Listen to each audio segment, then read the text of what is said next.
Good evening. Good evening, one and all. How is everybody doing this fine evening? Ooh, that's a little bit dark, isn't it? Well, I'll get to that when I actually bring the miniature up to start painting. You have a good rest of your night, Miss Mad Ducks. You gonna stay on for a little while, Cookie Mama, or are you dropping off right now? Let me see here. Yes, I hear you. I have a cat recently brought in from the outside, and he's meowing at me for attention. We'll see how long that lasts.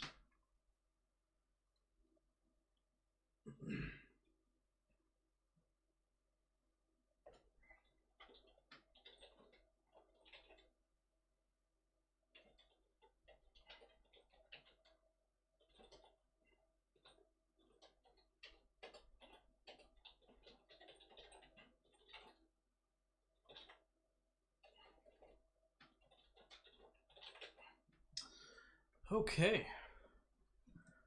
I did pet the cat. Cookies. Okay, that works.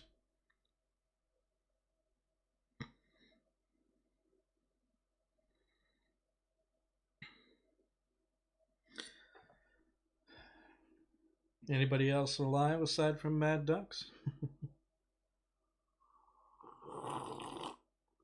Ah. I may be the one that recommended the Vallejo paints. Vallejo, however you prefer to say it. They're typically my golden standard as far as just like they're the paints that I think that everybody who starts to get into painting should probably gravitate towards those at least as they begin, because of the fact that they behave the way that everybody who makes a video tutorial on painting and tells you what to do. The Vallejo paints will behave the way that they describe paints, the way that they describe the paints acting. I've run into that before, where it's like I was trying to follow tutorials using Army Painter or Scale 75 or Watercolors when I was first getting started, and they just weren't working because they just weren't formulated like most other paints.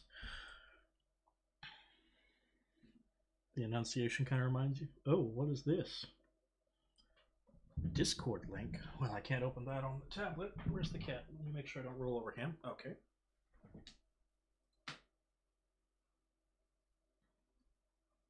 Oh, those are some mechs.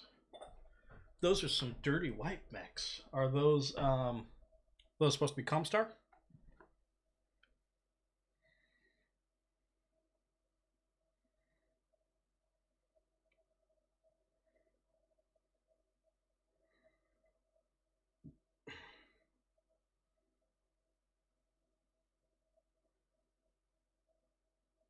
'26. Okay, nice.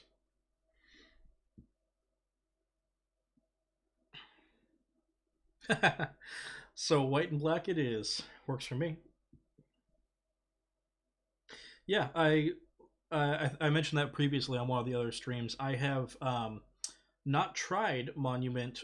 I've not tried Monument's Pro Acryl, and I have not tried AK Interactive's third gen acrylics. But I have heard wonderful things about both of those lines, in that they are kind of in the same realm as like everybody recommends them, about on the same level as Vallejo paints, as far as just they do what you want them to do very well.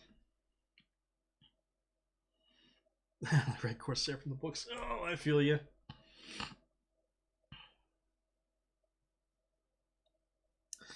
Yeah, I've heard very good things about their white in particular. Their white and their red both. I also like I have at this point I have the ideal colors that I like from most different ranges, and so there's not a whole lot that I need from a brand new range. Usually, it's mostly just like a consideration as to whether or not I like the feel and flow of those paints and how different they may be.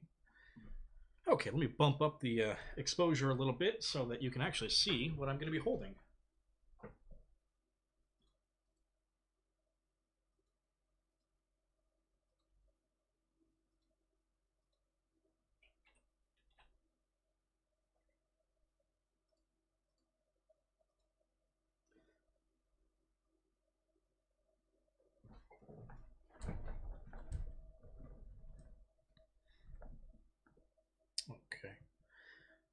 That looks red to me. That looks like what I would describe.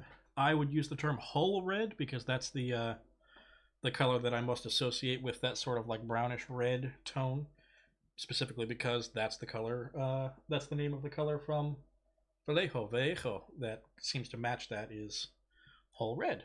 I like that kind of very dark red as a so dark it's almost brown as kind of like a base layer for most reds when I start anything with reds.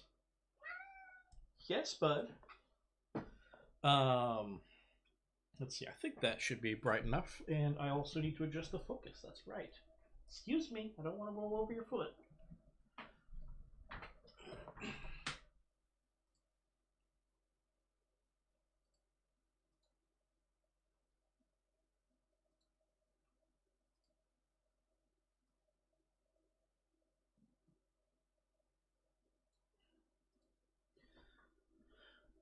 Okay, I'm not going to zoom in all that much this time like I have on previous streams because I keep on noticing when I go back and watch them that I often, when I have the camera zoomed in a little bit, I keep on having my arms go like off frame too far, and I don't like that. So let me get this out of the way so I can have my palette up here, and these can move a little bit out of the way so I can have both my arms here. And let's check that focus. That still looks a little too dark, so I'll just move my lamp, which should change. There we go. That's the brightness I'm looking for. Tell me how the focus looks, because that's about where I'm going to wind up painting things from. Does that look like it's in focus enough for you guys to see it?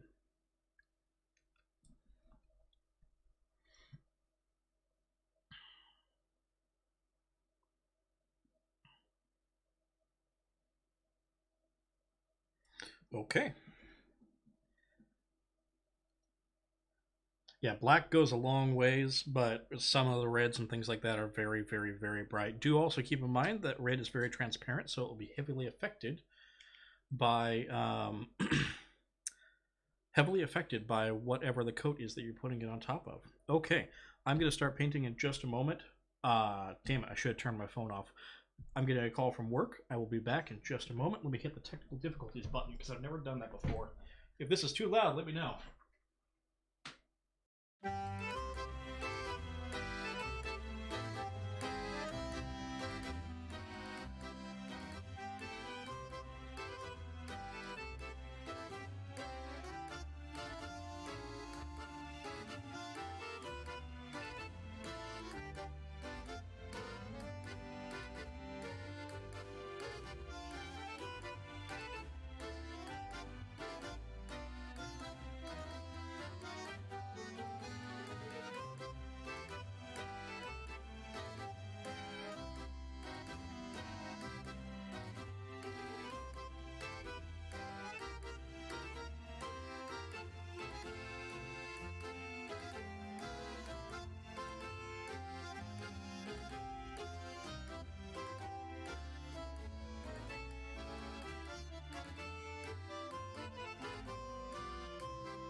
Okay, sorry about that. I hope that I didn't lose too many of you. Yes, I hear you. Yes. Okay, let's get this show on the road tonight. I still haven't sat down and learned how to do a poll on Twitch yet. So if any of you guys, I know that we've only got two of you talking in chat right now, but I have miniatures prepared to paint for Mordheim. I've got Undead for Mordheim. I've got Swashbuckler Chilean sword duelists for Mordheim. I've got zombies that I need to try out a new paint scheme on. I have some the Bundeswehr that I was working on last time, some modern Germans, and I have some BattleTech miniatures, some Nova Cats that I haven't touched in a while. Although, actually, now that I say that, I don't have the reference images that I need for those, so I'll need to leave those off for now. Out of all the ones I mentioned, do any of you have preferences as to which one I go for? Let me know in chat if you do. If not, I'll probably just pick something semi-random. Or at semi-random.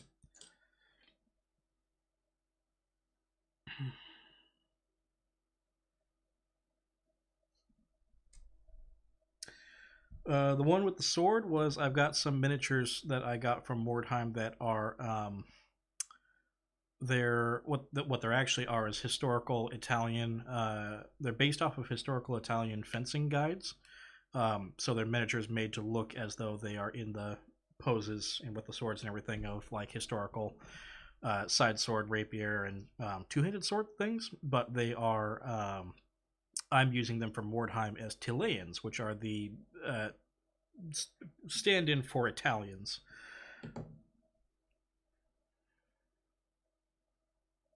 Okay. Let's see. That one is missing the base. So let me glue this girl onto a base really quick. And then I will start screwing around with painting her. I've got them primed, just not actually... haven't done much else with them yet. There's the base I was looking for. Get a bit of super glue. Just a dab. A little dab will do you.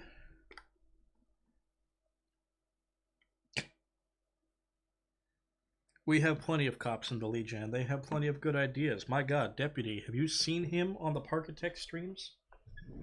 The ideas that man comes up with for the snack, for the goddamn snack shacks and the everything else. Deputy is a cop, and Deputy has wonderful ideas. So is Fries, although I don't know if he's streamed anything yet or not.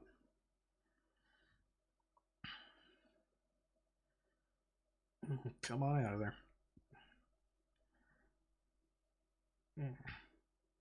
Man, they were not kidding when they said that was some thick-ass glue. Well, I think I got some other glue here. Ah, yeah. Did I open this one yet? Yes, I did. Come on out of there.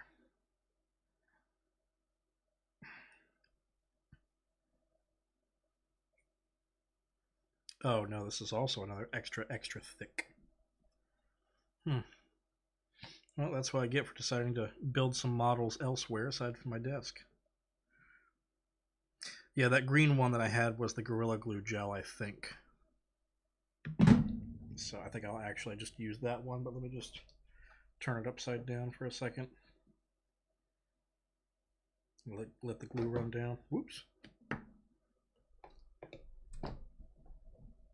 Oh, wait, do I have more in the back here?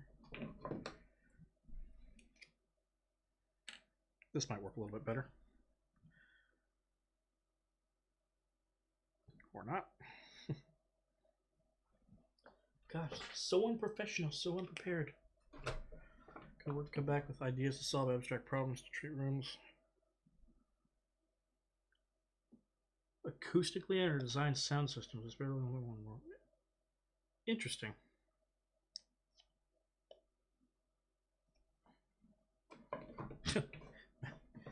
You're not mad, you're just mad as a duck. Mad as a hatter, right?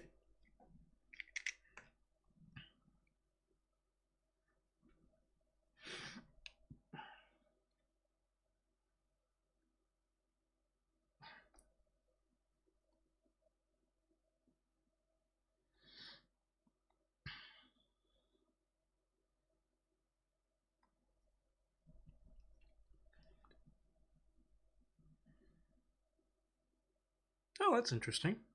Flock of ducks growing up.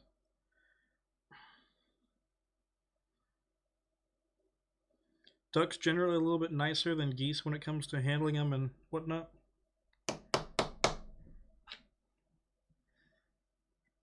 I'm certainly not much of a city boy, but I've never really done a whole lot with ducks, geese, or most other avian creatures. Aside from my grandpa had a bird at one point. I think it was a cockatiel. Little yellow thing. Okay. Success. Great success. One of the three avian incarnations of Satan himself. What are the other three avian incarnations of Satan? Or the other two, I mean.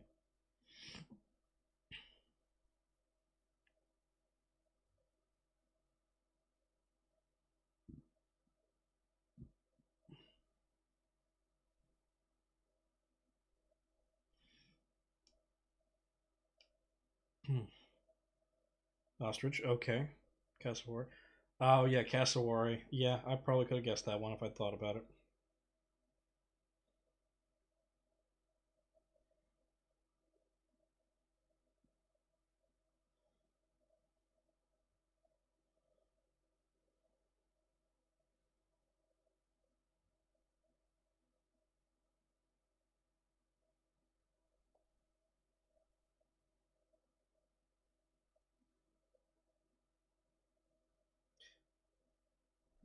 Yeah, I would not. I would not deign to attempt to debate this with you. I feel like you have infinitely more knowledge with them than I do. And I'm also not Australian, so I have no information on the cassowary front, just rumors.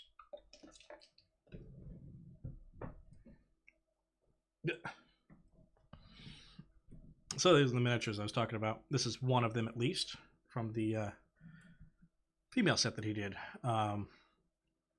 Most of them, like I said, have some measure of historical basis insofar as that they're based on diagrams from Akiri Morozzo, I think is the guy's name. Was a fencing master from the, I want to say 1700s in Italy. So they are very well crafted by a very small company called Res Tatica. Restattica, in case you happen to want to take a look at them at some point.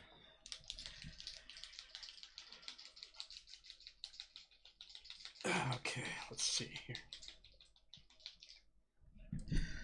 I'm thinking I want these to be relatively warm, so I'm going to give them the dry brush, and I'm going to give them the dry brush with a nice warm off-white. That being Titan buff. I almost want to go even warmer, but I think it'll be okay once I start adding in other colors. I'm basically going to just use the same methods that you guys have seen me do before on the other Mordheim minis, where I do all of the texturing and everything with like a white or an off-white color over a zenithal, and then I start applying transparent paints over the top of that. Contrast paints, army paint or speed paints, similar things. So this is going to be dry brushed. Ergo, I am going to whip out my fancy new dollar store dry brushes, courtesy of the makeup section. Look, they've even got like the sparklies on the inside of them. Shadow Legion. I don't actually know what that paint scheme is off the top of my head, as far as like, what it's supposed to look like. Get a different dish, I think. If I've got one in here that's got some similar stuff, so I don't get metallic in with this. That'll probably work. Just throw a little of that all over.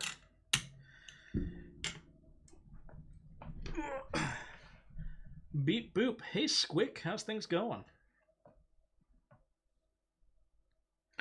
I hear I need to find out from you how to set up my settings correctly to get all the Discord audio to play correctly through OBS at some point.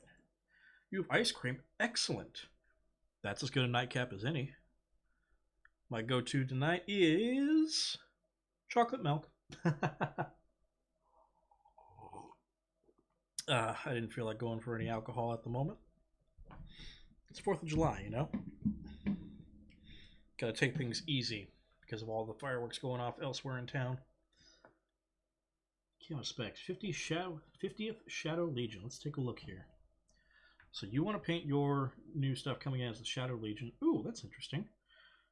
So definitely something that would be easier it would if you had an airbrush, that would make things very easy for you. But if I didn't, I would probably spray the thing in a dark gray, wash the whole thing with a dark gray wash, or Nolan oil or something similar, and then I would probably just dry brush, but very lightly, like do a light transitional dry brush, like start with a slightly lighter gray than what you have, and lightly dry brush everything like 2/3 of the mech, and then go a little bit lighter with the color and dry brush only half of the top half of the mech, and then go a little bit higher and then dry brush like the top third of the mech, and so on and so forth. And every time that you go a little bit less and a little bit less, dry brush it a little bit heavier so it leaves more of it behind, and eventually you'll wind up with a nice even transition and also have some edge highlighting weathering done already. And then after that point, you just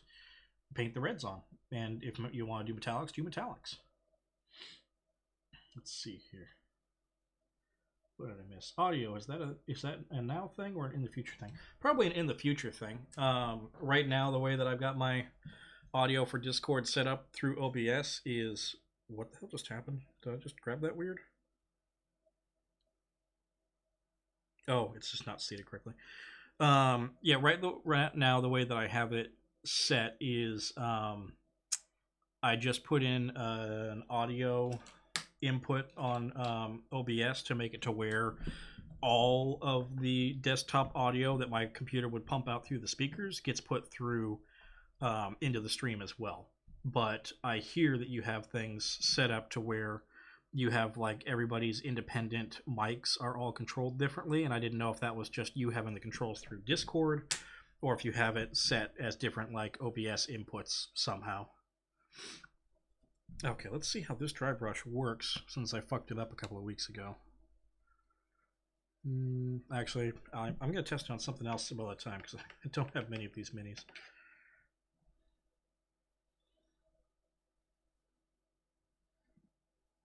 Yeah, the other alternative also is you can do a zenithal highlight with spray cans for that, where you can do the dark gray or even a black over the whole thing, and then just take like a light gray from the top and only spray it. Like if you're holding the miniature like this, take your spray can. This is probably going to come out a little bit awkward looking just from your angle, but like if your miniature is like this, take the spray can and spray it like directly from the top and then on an angle, but only like an angle about like that far.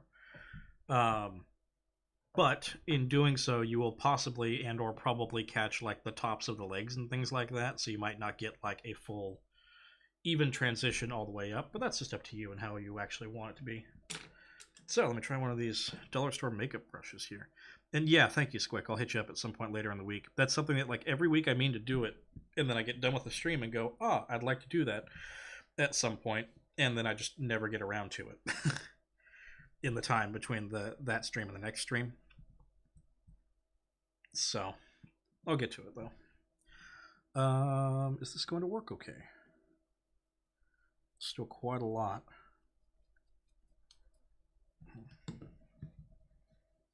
I may just need to go with the big brush that I've been using previously. No, that's actually a little bit better. Let's go with it.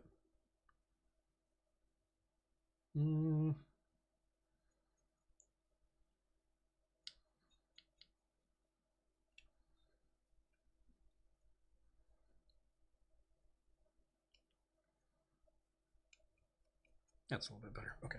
So, yeah, I'm going to do the big brush first, small one afterwards. Boop. Get that all mixed in. Give it a try. In worst case, I just try to make it black panels with the white layout. Yeah, that works too. And it is one of those sort of things, like anything else. Every unit in BattleTech changed their paint schemes on occasion. For the most part, all you're ever really seeing as a unit scheme is just like a usually that's like parade colors more than anything. Okay, that's a little bit better. There we go. Get that nice warm highlight tone going, especially on the edges of the dress.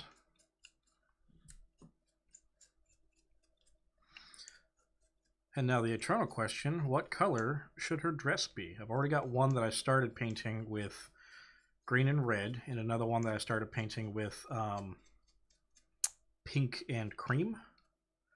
So I need to think of what I want to do with the dress and hat and everything on this one.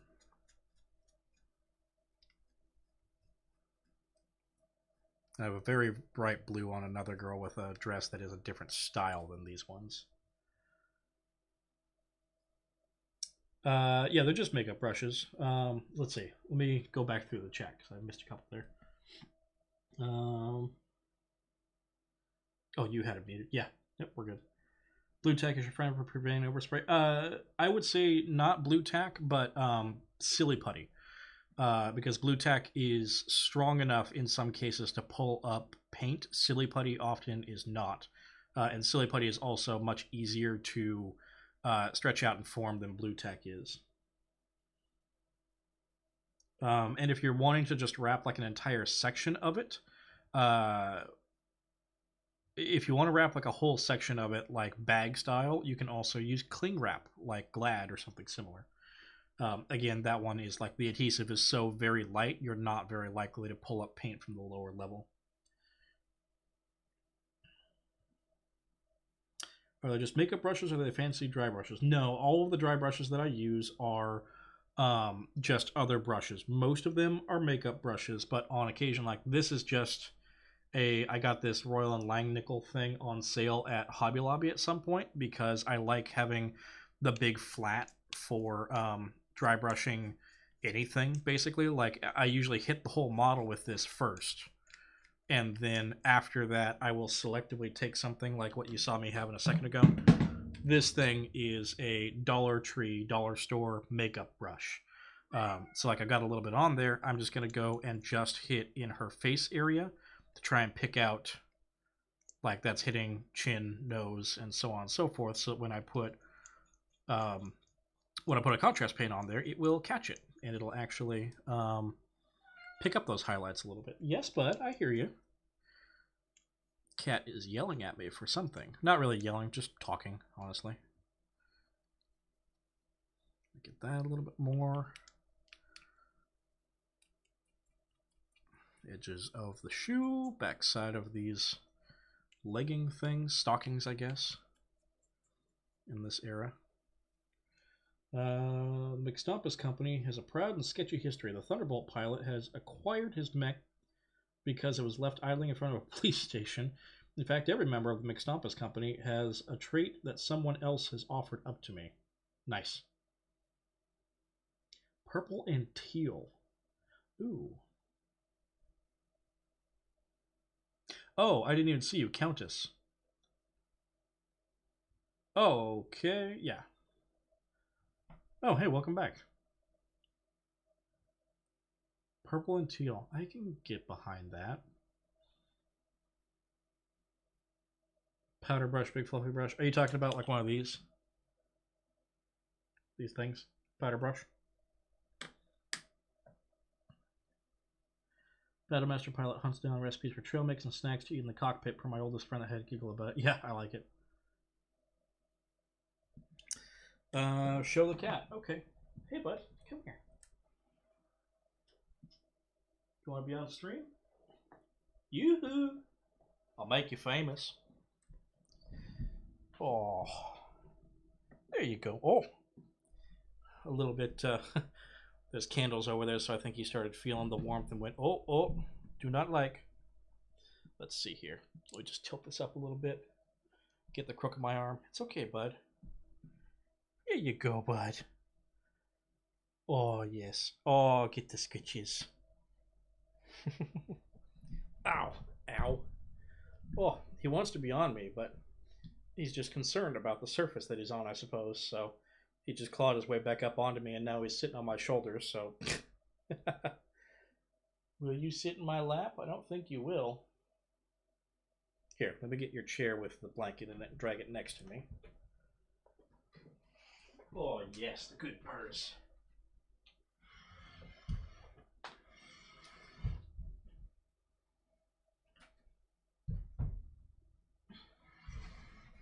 Okay. There we go. Ah.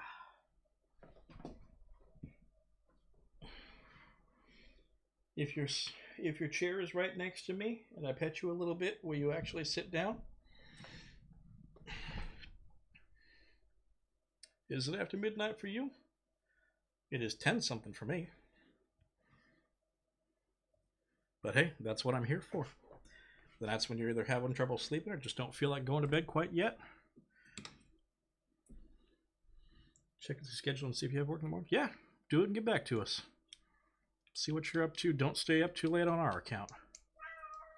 Yes, bud. You upset because I took my hands away from you and put them back on the paintbrushes? Yeah, sorry. I know this is all blown out looking on the camera because this is nothing but whites or off-whites.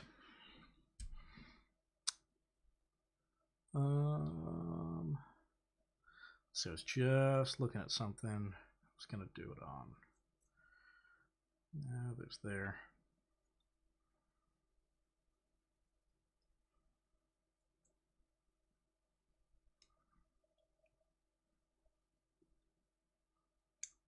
Try to hit the edges of her hair in there so it has some highlighting already and it doesn't just turn into a colored mess.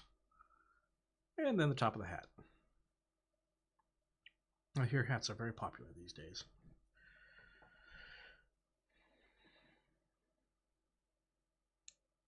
You have to work at a courthouse in the morning? Oh, I'm sorry. 3:27 in the afternoon for you, Countess?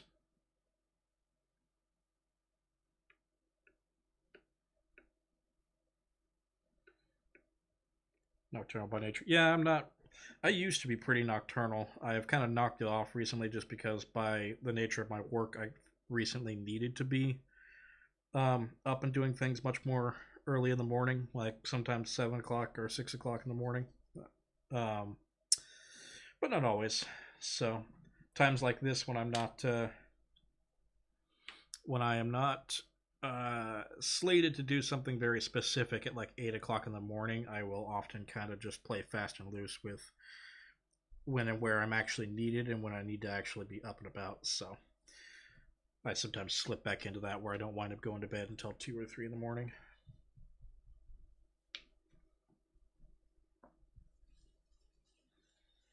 Likewise, in the land of enchantment.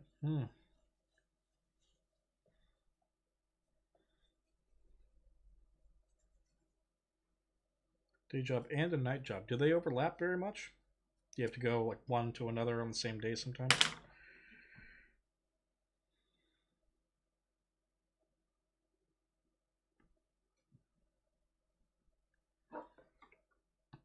Well, you know, you're Australian. You can deal with it.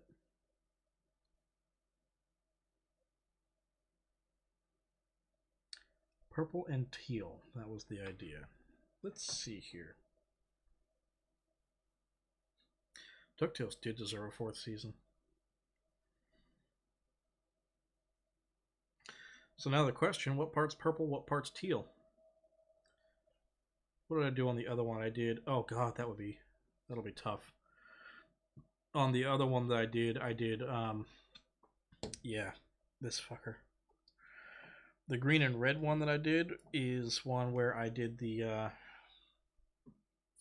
you can probably see, I did the in-between parts where it's like on her legs, there's the top ribbon parts are green, legs and arms. Top ribbon parts are green, insides are red. So if I'm going to do that on this one, I'm going to have to... How did I do that anyways? Yeah, I'm going to have to do one color at a time, at least on her legs. And then probably just stitch the other one into the thin lines. That'll make it a pain to go back over the top. So maybe I just ditch doing contrast colors on the on those ones.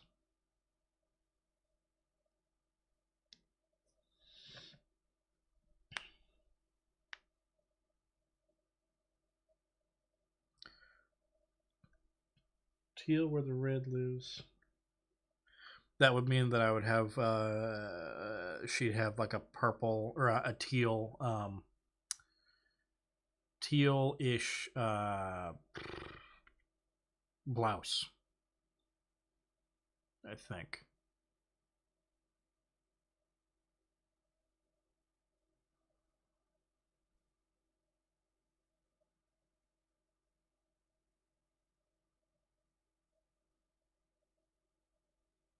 Yeah, deep purple. Deep purple. Wish I could play some deep purple right now, but no, that's not allowed. That's the purple tone. I think I had a purple speed paint around here somewhere. Where were those? Yeah, Hive Dweller purple. That might do the trick. If not, I can. Oh, I could do. If I do the purple where the green is, I can actually just do the purple with my ink that I did before. So yeah, that's totally possible. And yeah, in fact, I might try that. Let me get the purple. Purple's right there. So these can just be out of the way. Purple ink right here. And then teal. What do I do for teal? Let's see here. Don't want to use my Frazetta sky color. Is there a teal? I don't think I have anything that's exactly tealish in the. Well, there's a magic blue, but I think that's too. Plasmatic Bolt is too green. Magic blue is too blue.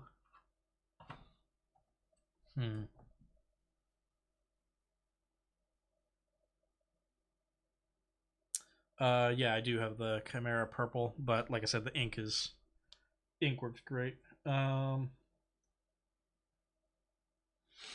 Teal is the part that I'm just having a little bit of trouble with, I think. Insofar as I don't really have much in the way of paints that are kind of like pre-made for that, which obviously I can mix, but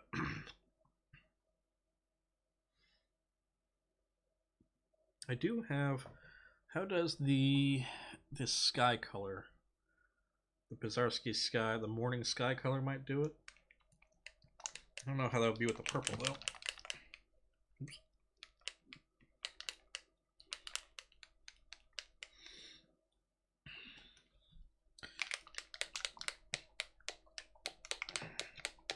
Oops. Let's see here. We're looking at a color like this and a color like this.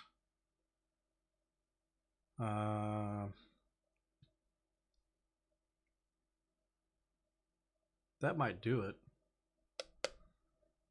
I don't know about the combination of them though. This Chimera one really needs to be shaken more. Chimera green.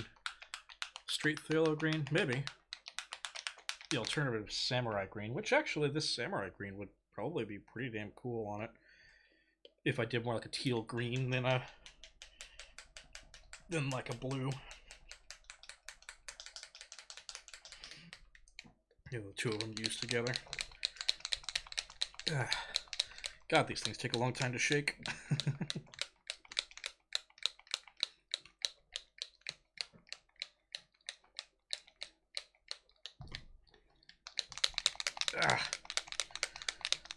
Maybe a more blue toned purple. Maybe. Okay, Mad Ducks, you have a good rest of your night, man. Enjoy your time.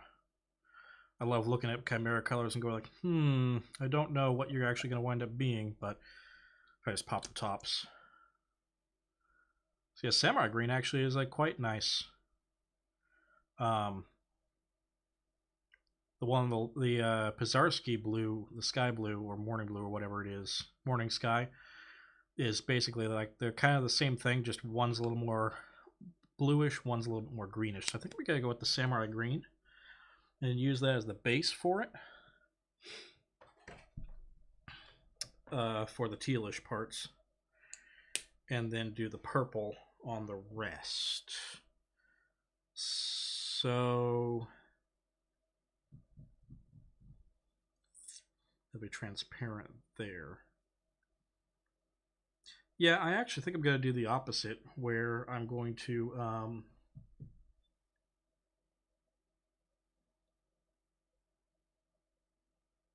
betting us. I bid thee farewell. Thank you, Mad Duck, for betting all of us. You all owe us all around. But yes, have a good night, man. I think I'm going to do the opposite, where I will do the teal in the part where the green is, and the purple in the parts where the red is, because that'll be a little bit more dramatic on this one. With the purple will be in the shadows, and then the teal will be on top in the of the ribbons, and then the whole torso dress area will be that purple, which I think will come out looking very nice. So let's get started on that. First off, before I do any of that, let me get her skin stitched in there. How do I want to go about that? Let's do, because I want to make him look very Mediterranean. I'm thinking I'm going to start with, because Fire Slayer flesh is extremely red. Dark Oath, I think, is very... I think Dark Oath is a little bit lighter and kind of pinker than Gilliman flesh. Let's see.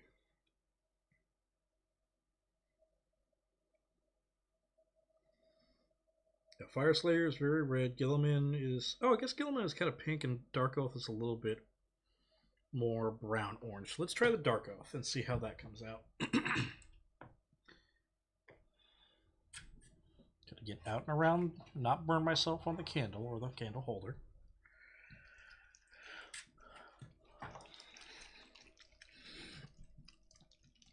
Okay, shake the hell out of it. The Owl House? No, I don't think I have seen that yet. Let's see. You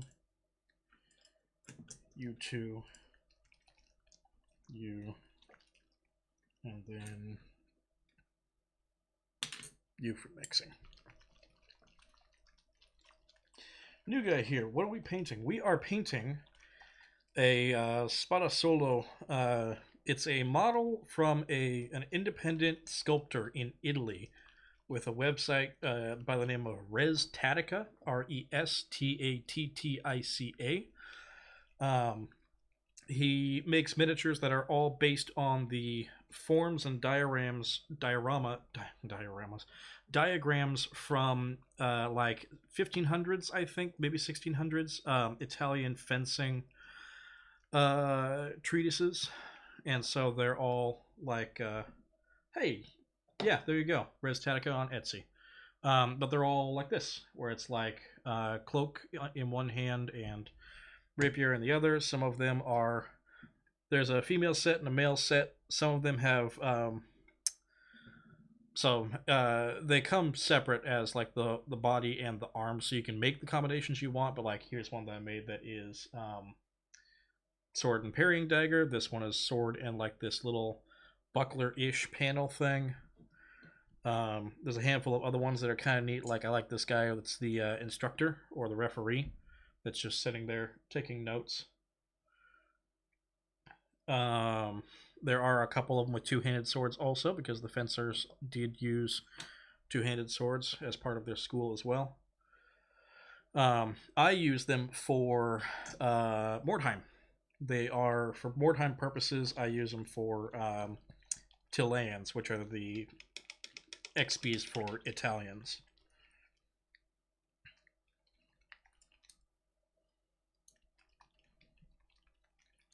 It's adorable. It's on Disney Plus. I highly recommend. It's like Witchy Adventure Time, but more gang. Oh, so it's kind of like a counterpart to Our Flag Means Death, which I still haven't seen either.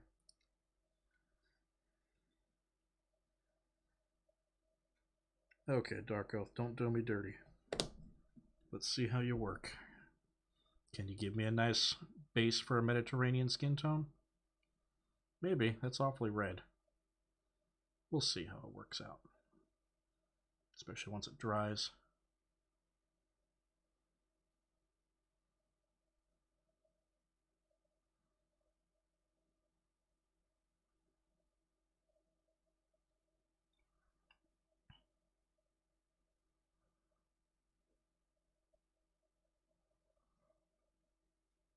It's a little red, but I can deal with that.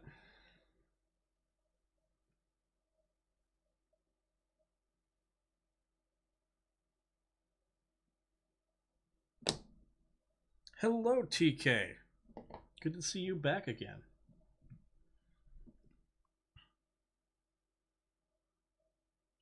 Come on. Here we go.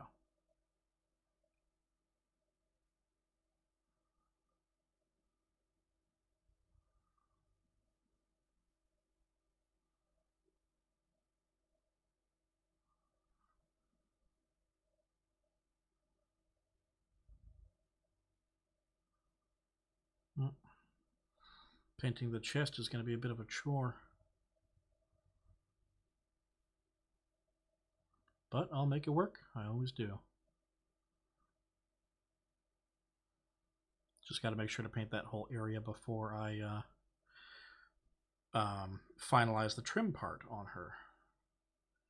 Oh, should get all the way up in there.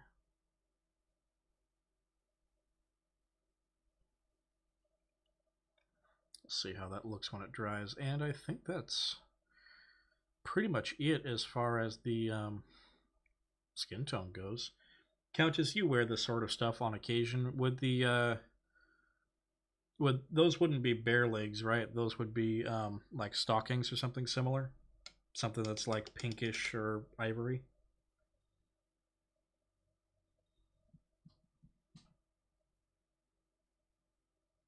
Swashbuckler was once a verb as it was describing the sword and small shield fighting technique. However, because it ended in it slowly evolved into being a noun. Adjective, rather. Interesting. I did not know that. It's been a long time since I've done any research into the history of sword fighting, and I tried to get into it quite a while back. I joined a local swordsmanship, like martial arts group. Given the fashion on the model, I'd say more ivory. Okay, yeah, figured as much. But I joined a local swordsmanship group that were excellent, and I wanted to continue with them, but I have extremely fucked up flat feet, and I'm still working on getting the right kinds of insoles so that I can, for the purpose of being able to use them when I'm doing things like sword fighting and whatnot. So I haven't done anything with them in a couple of years because I've been so busy. Damn fine. Good chocolate milk.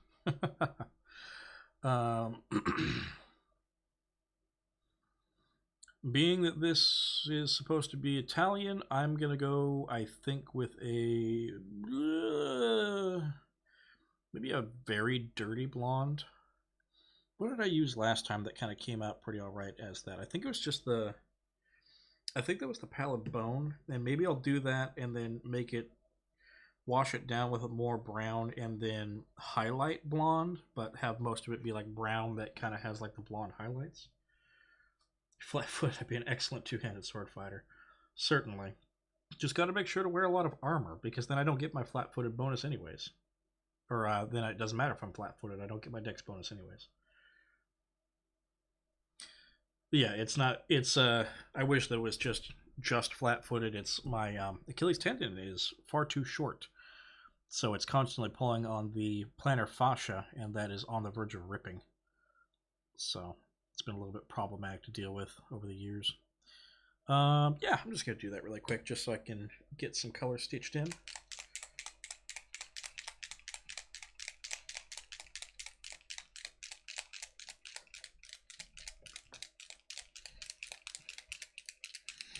I get it for balance purposes as far as, yeah, the no dex and heavy armor thing, just the dumbest thing in D&D. I get it for balance purposes, but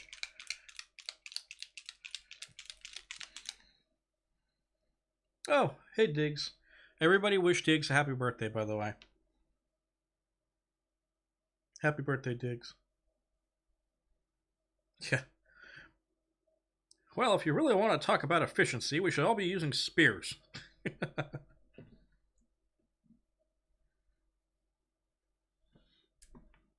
Oh god, grappling in 3.5. Ugh.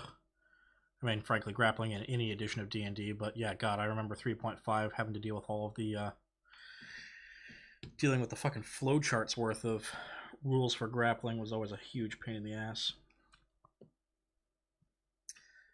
This that I'm adding to her hair here is just a little bit of the was it pallid bone or something? It's the skeleton bone color from the new Army Painter speed paint sets. when I did it, it came out with a very nice, like very desaturated looking blonde when I did it on a zombie girl not too long ago. But I'm thinking if I do if I do the full layer of it and then I glaze it, couple layers of glaze, it might kind of brownify her hair into a dirty blonde, but like a still living dirty blonde. So we'll see what happens. We like to experiment here. We do a little experimenting.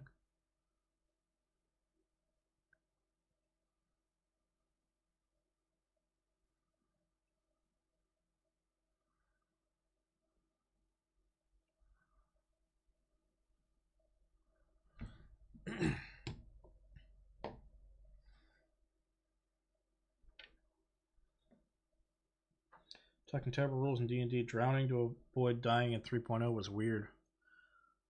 I don't think that ever came up in any of my games, actually.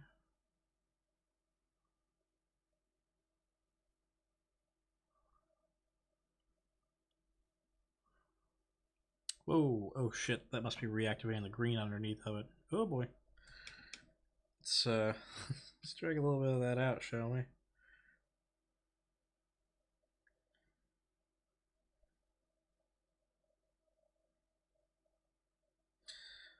I just realized that the color I was putting in on her hair was getting very green, and I think it is the green paint that I got down in this thing here. I think may have been an ink previously, so putting anything on there and kind of scribbling around it is making it turn. It's making it reactivate the green that's underneath of it, so it's starting to turn green. So that'll probably be okay though. Just got to give it a second to dry, and then I'll keep on going. Oh fuck! I remember reading about the locate city bomb. Use locate city, and then you apply elemental damages to it. What is it? You apply first. You apply at some point. I remember that the main thing was you apply lightning, and then you stack on a meta a spell ability that makes your lightning turn explosive damage. Speed paints can get reactivated. I've heard that, and I haven't run into that so far, but this isn't reactivating a speed paint. This is me putting a speed paint and reactivating an ink. Inks absolutely reactivate.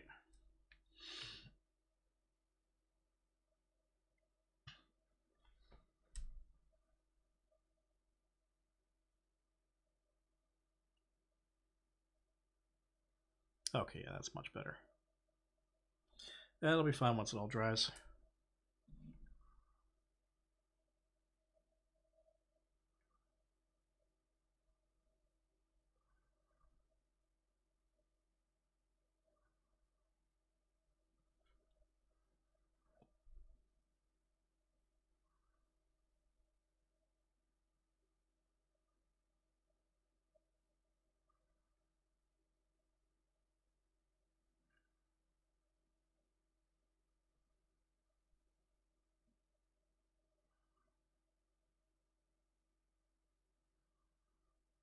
A little bit right in here. Okay. Pun the kobold becomes god. Yeah, you summon the elder god Pazuzu. Rules is written for reaping Mauler. Pain opponent for 3 turns. They die. I enjoyed in Star Wars Saga Edition, which was the 3.5 derivative Star Wars RPG game. There were a handful of different things that you could get. There was a fortitude based condition track system where you could bypass the hit points and by doing large amounts of damage all at once. Basically, if you took more damage than your fortitude value, so if you had like a fortitude of 16, then you didn't have any other bonuses to it. If you took more than 16 damage in one round, you got knocked down the condition track. You had 5 levels on that track before you were unconscious, and every time that you got knocked further down the track, you took cumulative, or not cumulative bonus, but like first down the track was -1, then -2, then -5, then -10, then unconscious. But there were some feats and some abilities in that game that would stack that allowed you in grappling to do certain actions that would simply, if the opponent failed to check, they automatically move down the condition track, and they were one of them was literally just called like Rancor Hug, and there was another one that was like Chest Breaker or something like that. So it was a hilarious concept that you could have a fighter that all they had to do was just grapple somebody in combat, and if they successfully grapple, they think they automatically did one, and then if they took an action on their grapple, they just automatically did like another 2 or 3 tracks worth, condition tracks worth of dropping the opponent down the track, and odds are your bonuses were going to be high enough that they would fail their fortitude checks on that almost every time. So you could have somebody just walk up to somebody in combat, grapple them, and then bear hug them to unconsciousness. It was so fun.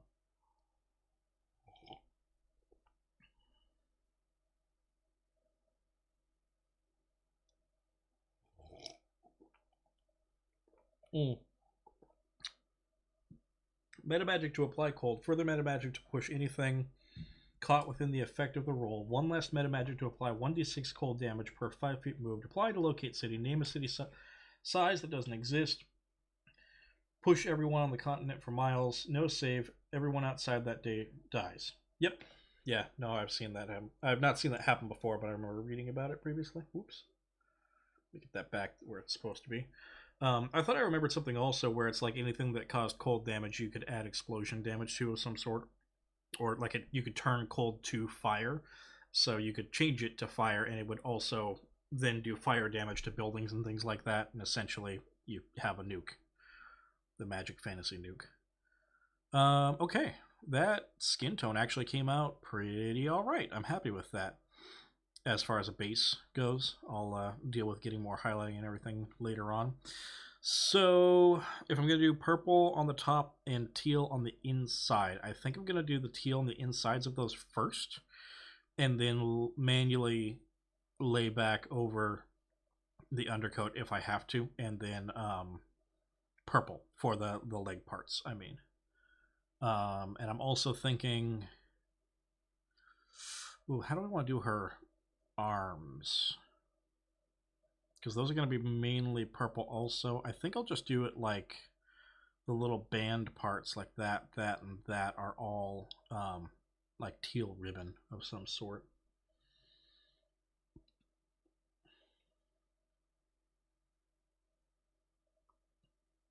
I conspired with a group to do it to a DM. We all hate it as a mic drop on the game. Yep. That's about the only time that I would ever do anything like that. I like to laugh at those sorts of things, but I also like in my head I don't ever picture them as actually being things that you ever do in the game. They're just kind of like funny little things, and no DM in their right mind would let anybody get away with it, and no quality player should ever attempt to do it in a game as far as like a serious like, oh, we're gonna just do this and that's our just instant win for everything in the game whenever we have a problem. Like not a problem like you're having, but as in like anytime something difficult happens, we just immediately hit the win button, and that's how we play the game. But the use of using it like that to send a message like you're talking about, absolutely, I'm all for that sort of shit.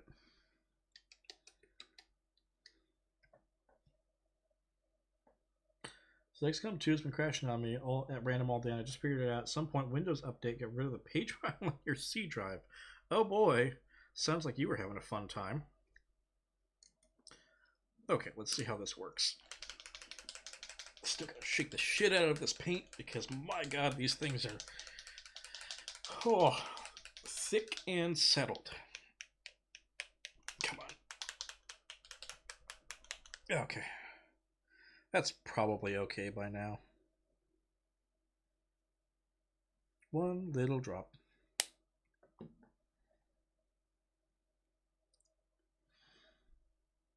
Okay. I'm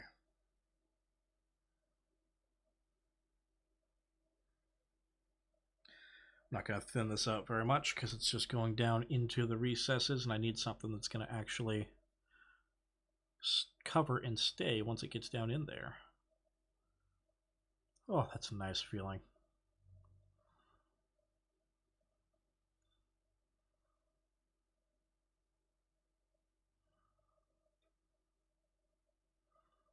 This is going to be a bit of a tedious process, but hey, at least I've got you guys here for company, right? Had a Minotaur barbarian who killed a cult, a chimera, and my party via suplexing the Chimera through a support pillar, collapsing the temple. My Minotaur was the only survivor. Well, sounds like everybody else should consider being Minotaurs then.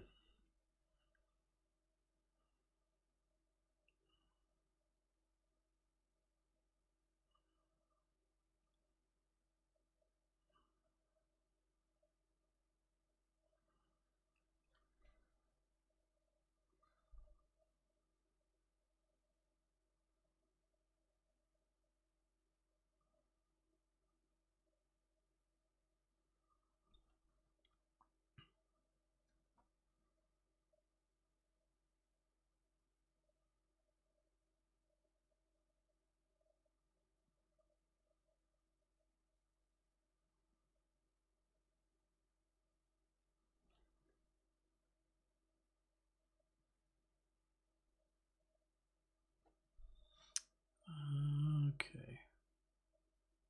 Whoops, that's a bit too much paint. That's okay. I'll handle it later. We'll fix it in post, don't worry.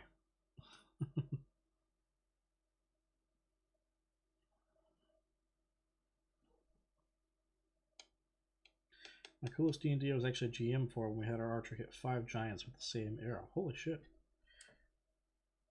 The inability to make an arrow in a line effect. That's interesting. Once played a tiefling alchemist whose goals in life were to make inherently healing alcohol and smash things with a tetsubo if they got in his way. He fulfilled both. How is a post supposed to help?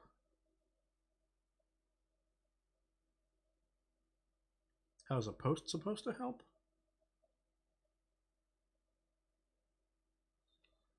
I feel like I'm missing a pun that plays into that somehow, Diggs. Ah, okay, there we go. Fix it. Ha ha ha ha ha. Ha.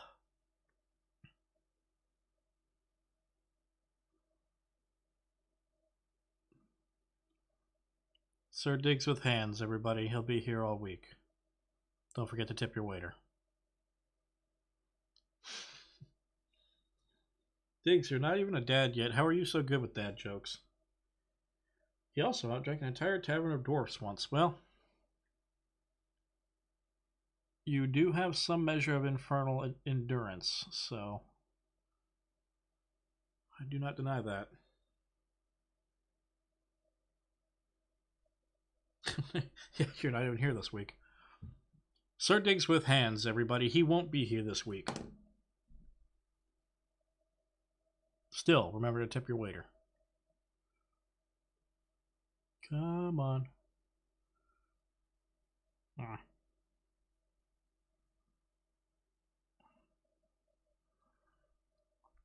So those little parts that are way inside that are a pain in the ass to get to.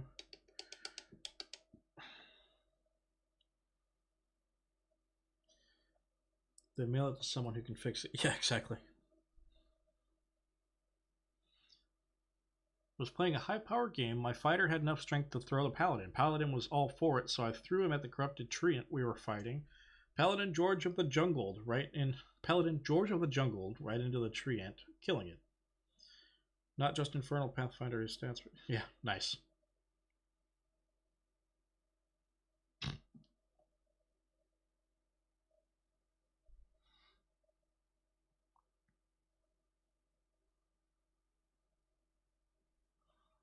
Okay, let me go for the bottom now.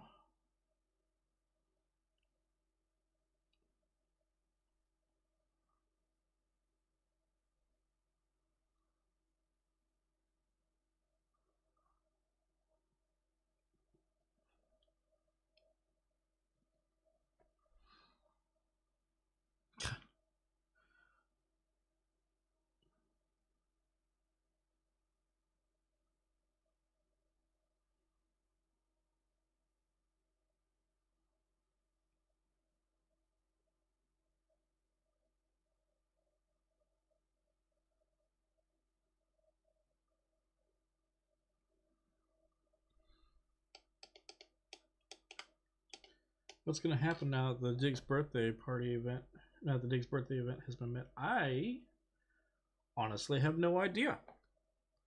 I looked at that and I promptly forgot what I was supposed to do for it.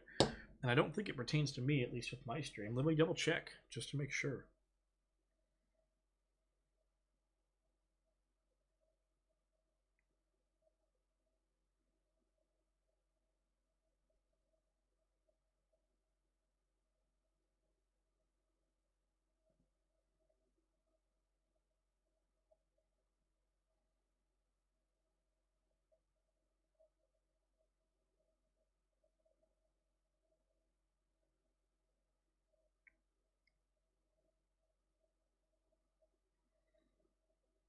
Okay, let's see.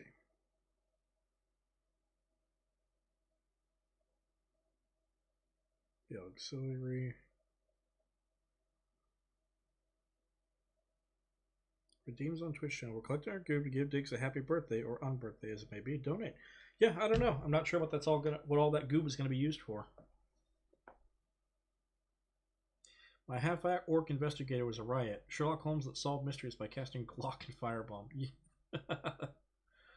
My Minotaur had the feral template. This gave him a gore on charge, 2 claw attacks, and a bite as a 4-round combat. Jesus.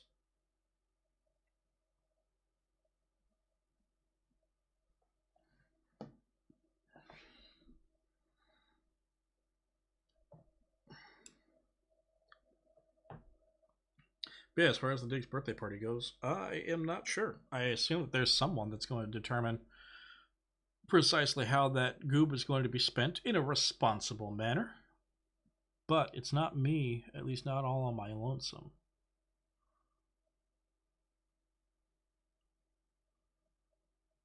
Whoops.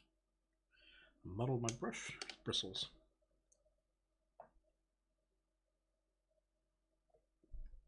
Okay, now onto the other leg.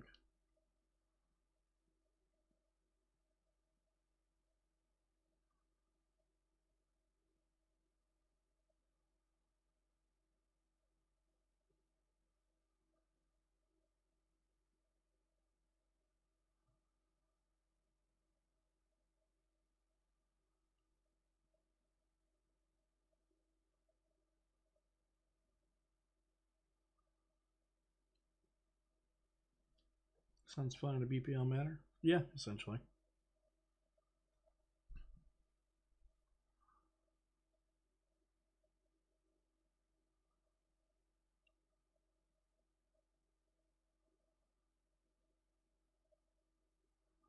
There's not much in this world that's more BPL than bringing together people communally to all chip in to shitpost.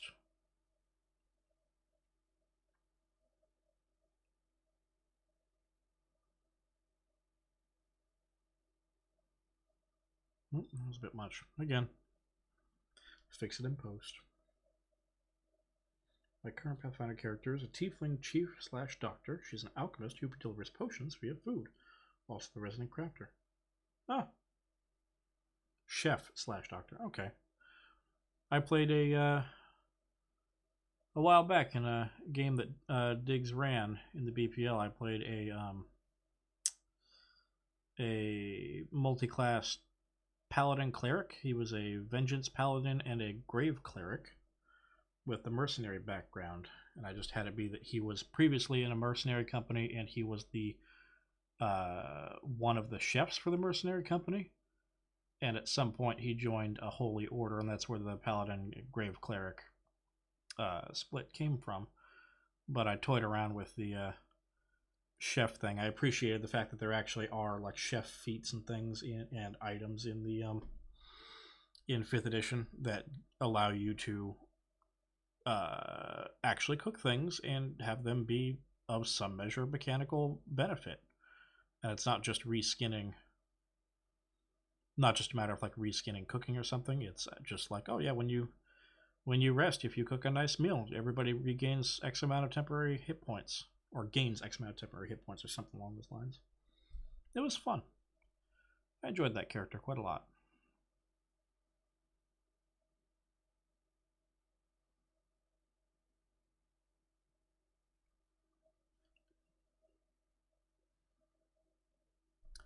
Getting a lot of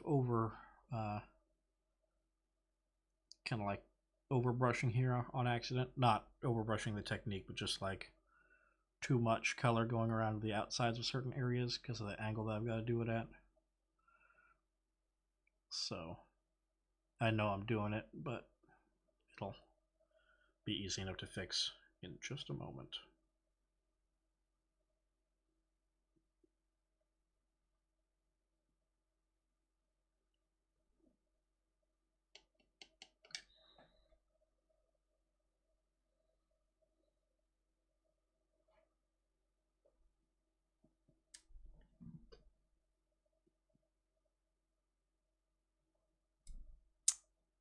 Let's see. Oh, still got one there that I can get to.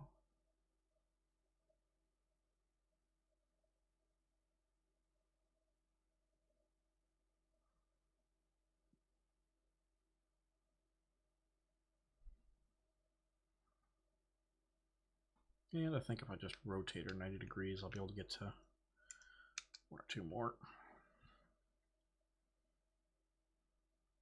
Yeah, that's better.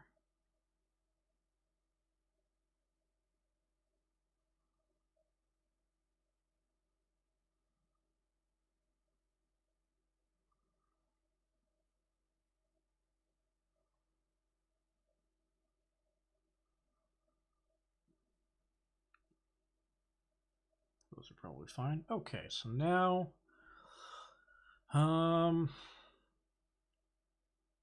yeah, I think, let me check the way that sometimes, how those sometimes get painted.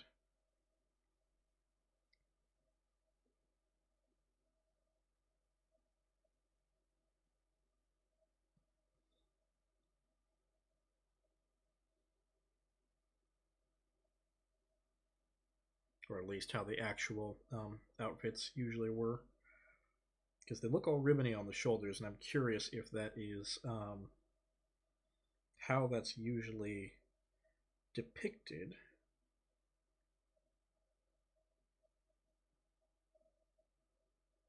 And whether or not there are multiple colors on the insides of those. Looks like those are kind of like bands, like ribbons on the arm, though.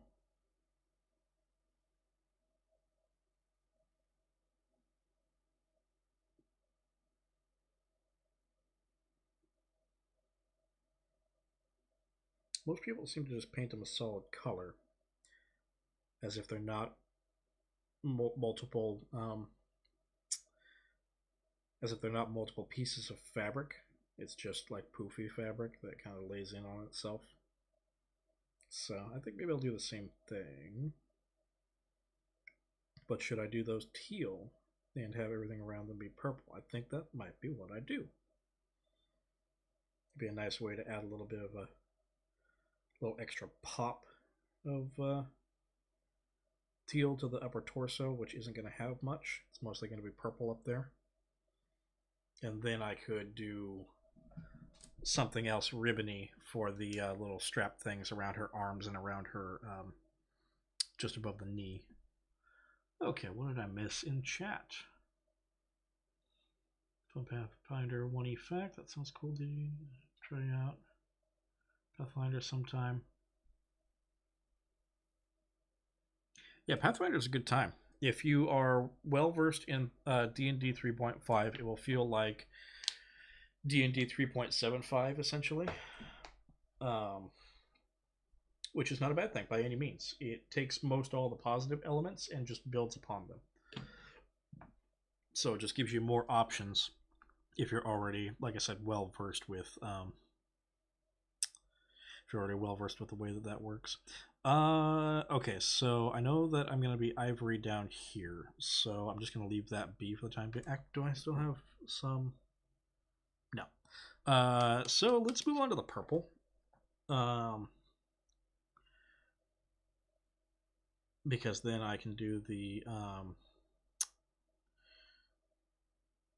I can always take the do the teal, like we'll cover up the top part a little bit, those little shoulder pieces a little bit better if I go over them with the purple, which I think I might just do that.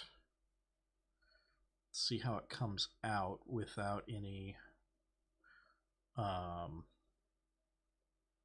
was doing it previously when I did this. I did it over like a German gray undercoat, and that purple ink came out very well for that, but that was very dark, so this might not come out quite as. So I'm wondering if I should use. Let me test this somewhere. I'm curious if I should just do the straight purple ink like I've done before, or if I should try this darker purple Hive Dweller. Yeah, let's just use this as the base coat, the Hive Dweller purple. I haven't had a chance to use this one yet, I don't believe, from the Army Painter Speed Paints.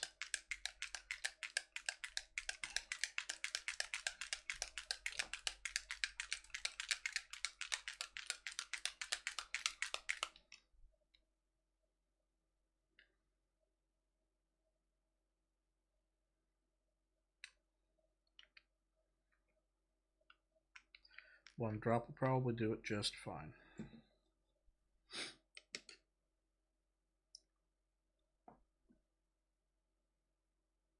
Okay. Let's see what this does. Just gonna do, yeah, let's do her body. Whole body.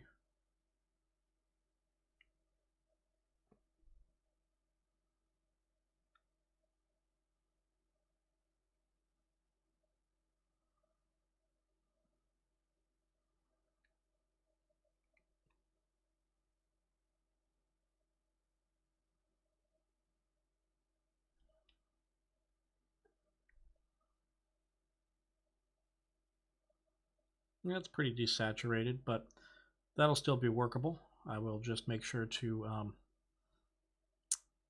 yeah, this will work out fine. I will, it's a bit streaky though. I'll wind up going into the, oh shit, I probably should have just tested this on the pants. Oh well. I'll go into the Purple Lake for the ink for making it more juicy once it's dried up and gotten a little bit less streaky, hopefully. God damn, now I think I actually do remember using this and thinking the same thing. Like, ooh, that's pretty. Streaks on that are pretty noticeable. But yeah, a couple layers of ink will probably fix that right up.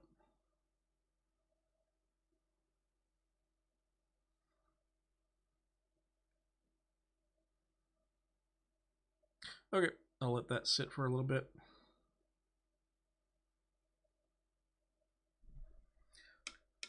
Start working on the area down below. I'm gonna need some more. Let's do. Let's set this up right the way that I want it to be. Let's go. Where's my German gray? Or something similar. London gray might actually do pretty all right.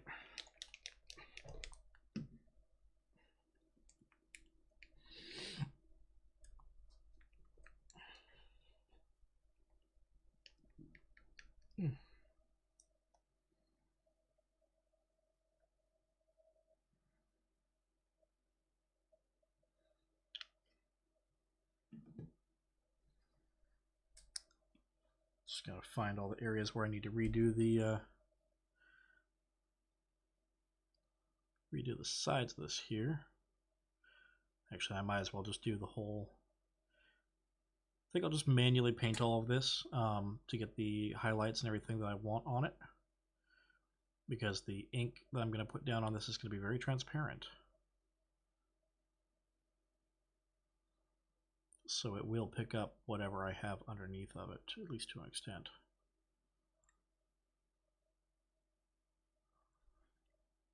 So I'm going to go with the London Gray first and then just do highlights with the Titan buff, which is an ivory color, and then the purple on top of that.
Sorry, this is going to be a bit of a tedious process where I'm doing nothing but just laying the gray on top of the existing little ribbon things.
Okay, that's one leg I've got the gray done on now.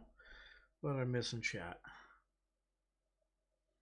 Got an image of all the official PF1E races and their ability modifiers I can share if any of you all want to reference. I would say no, probably just because I don't know. I don't know what's copyrighted and what isn't, so on and so forth. And that's not too difficult to find online if you're looking for that information. So if somebody's actually curious about it, they can find it.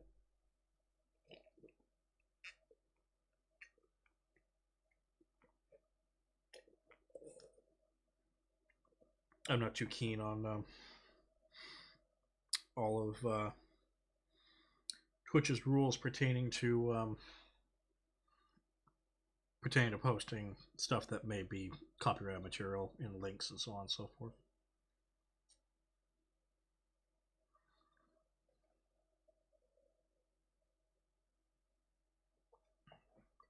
Because regardless of whether the creators care, Twitch might care.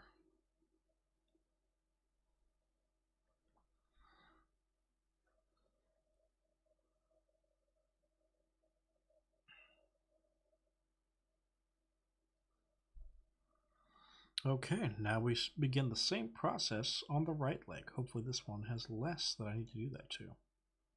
We will find out.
Oh, damn, I think I just covered up one of the areas that was supposed to have teal in it. Oh, well. As always, I can go back and fix it.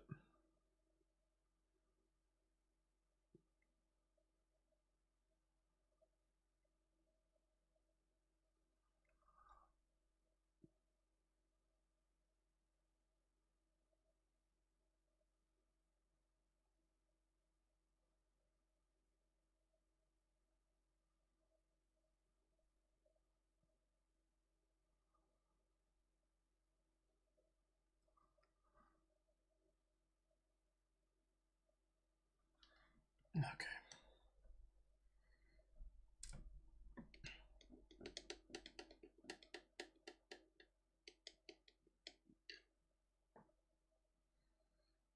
Oh, yes, the Discord. I assume you're talking about the Auxilia Discord. Auxiliary. I haven't done a ton in there yet. I just put myself in there a couple of days ago.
There we go. I'm in the Auxiliary Discord. Haven't done much in there yet, but have been enjoying it either way. Oh, hey, you have a good rest of your evening, did you, man?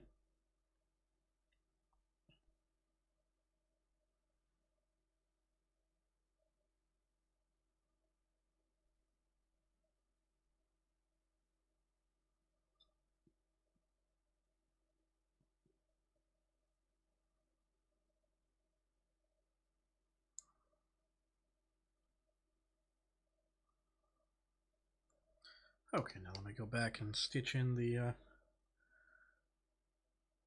teal in the area that I accidentally overcovered. If I can. Yeah, I see it.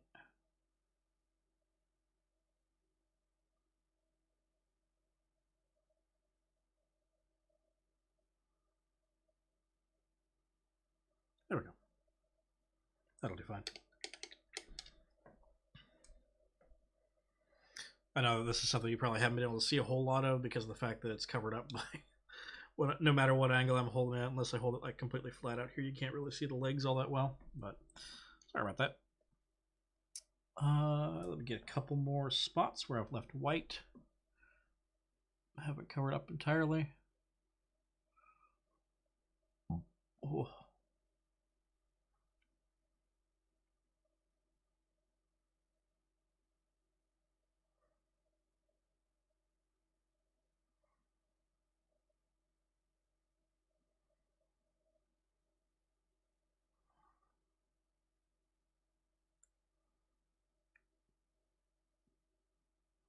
Okay, now I can move on. Gotta get a little bit more of that Titan buff, which is currently my favorite for a bit of an ivory color.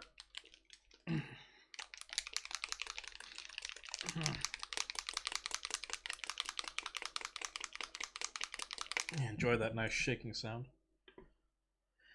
Tim the Grim redeemed hydrate. Well, don't mind if I do. I'll tell you what, I'll do a double hydration. Oh. Oh. Oh well. There we go. Consume the paper water has the... No. No, no, no, no. Ugh.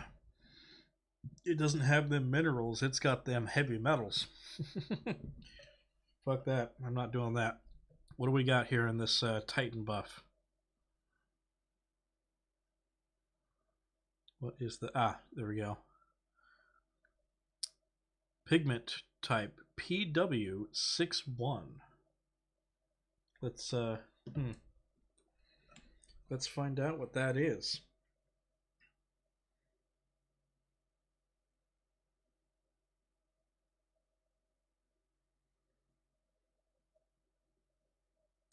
Ah, excellent. Yes. Unbleached titanium white.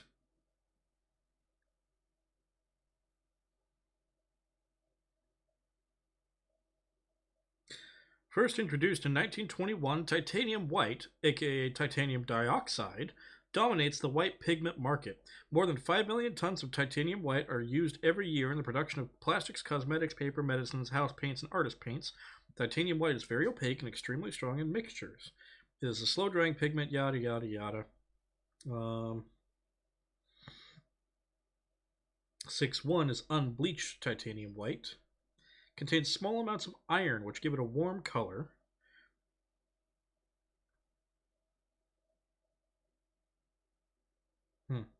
Excellent. It is titanium and iron.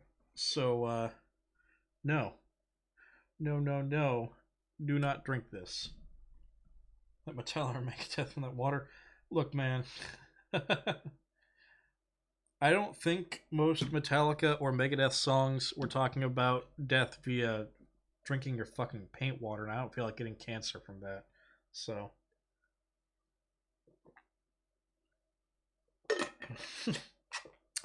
Lead is good for you. My grandpa says so. It sinks in them bones and makes your bones strong. Well, Tim the Grim,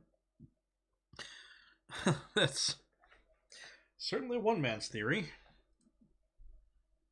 But how does it taste? It tastes like Power Rangers Go Juice. Didn't highlight my message, but I want the metal-infused bones. Well, your bones make the blood. They don't generally absorb the blood. So I'm sorry to say, if you put the metal in your stomach and it goes into your blood, it doesn't usually wind up in your bones. It winds up in your bloodstream, which goes into all of the muscles. So you'll wind up with heavy metal in your muscles. Whether or not you want that, that's up to you. Usually that just causes cancer, as far as I'm aware. Ooh. A little bit close there to the blue, but you know what? That's fine. Lead does for real. It also ends up in brain. Oh, fuck yeah. Oh. There, that's a readjust. You don't even have to spend money on it. Nice little back pop. Oops, sorry, I hit the table. Okay. That reminds me, I need to stop licking my brush. They keep telling me to stop licking my brush, and I keep forgetting.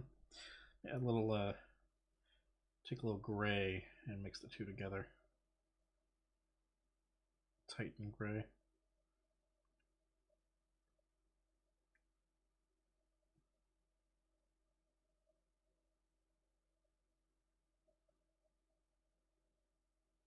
I'll just make this a quick 3-tone pass where I do dark, medium, light for my highlight.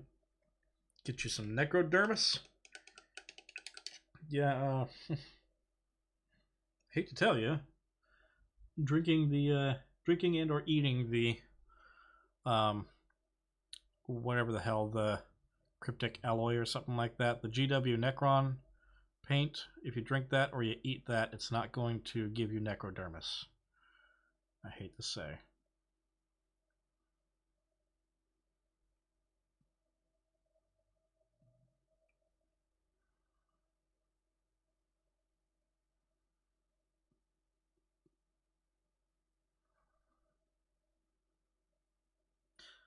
Now that somebody mentioned it, I have actually had Master of Puppets stuck on my head all day long. Some of you may know why.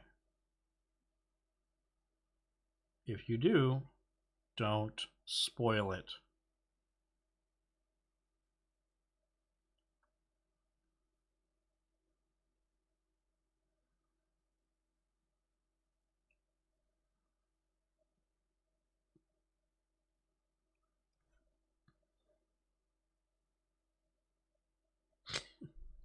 You keep saying very unfun things. I needs them metal bones. Well, that is your prerogative, sir. I will not advocate it, particularly not while on stream.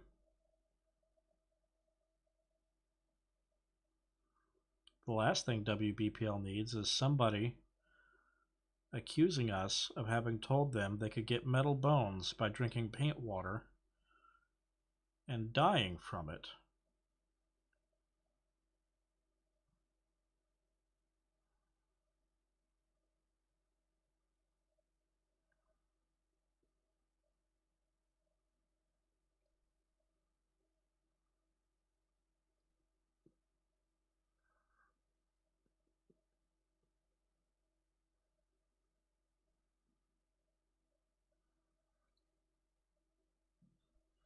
It is a good song. It's a good album, honestly. I like most of the songs on that album. I'm not really a huge Megadeth fan, or not Megadeth. Not really a huge Metallica fan all that much, honestly. I used to like them a little bit more back in the day, but I've gotten into other kinds of music, and my enjoyment of them has never dropped. It's just my relative enjoyment has, insofar as I've found other bands that I often like to listen to their music much more than Metallica when I want the same sort of vibe as what Metallica brings.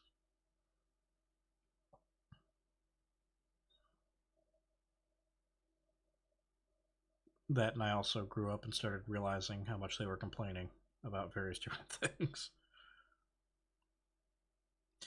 Often not unjustly, but still.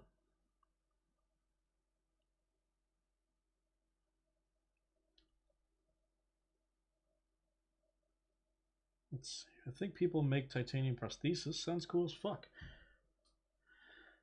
I don't want paint water, just semi-destructible inner bones.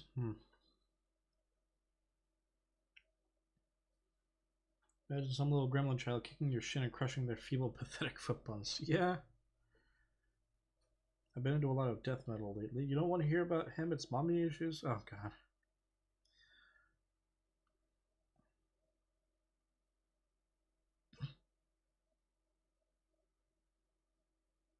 Particularly Grinder and how much too. Yeah, well, that'll do it. Good shit, man. Good shit. Um,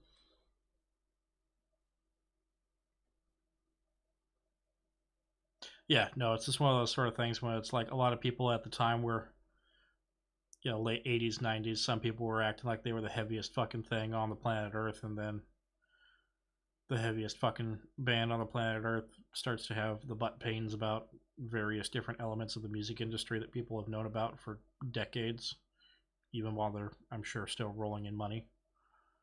Actually, I don't know about how their finances are doing, but I also don't really pay attention.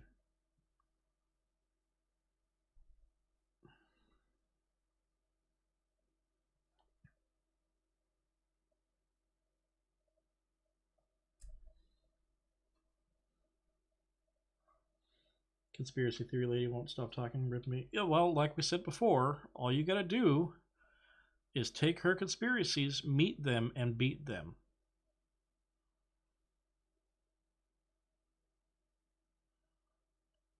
And for anybody actually watching this for the painting, all I'm doing right now is I'm moving on from, I did the dark gray over the whole thing, did light grays on kind of like the bottom third of each one of these sections, and now I'm just going in with a little bit of the ivory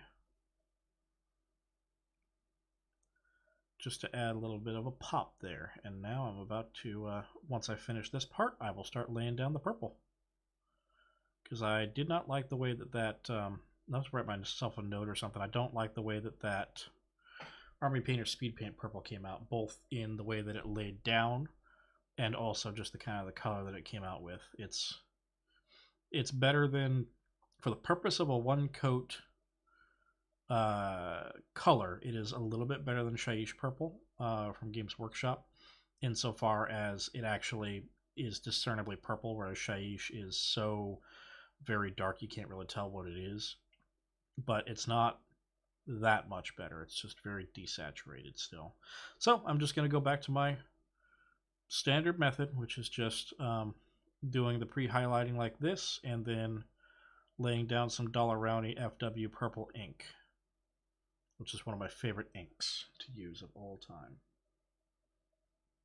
Yeah, because Army Painters ask, not unequivocally, like, not all Army Painters ask, just most of it. Even their standard paints do have a use in some cases, but I just... Oh, it's fireworks. I thought someone was knocking on my door. Jesus. Made my heart pound for a second.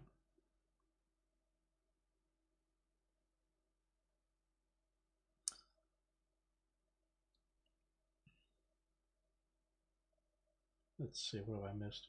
I wish I was rolling money. She isn't even talking to me. I had Blue Oyster Cult stuck in my head yesterday. Florida Man is a fun track. Easy way to fix that, just start thinking about another Blue Oyster Cult song.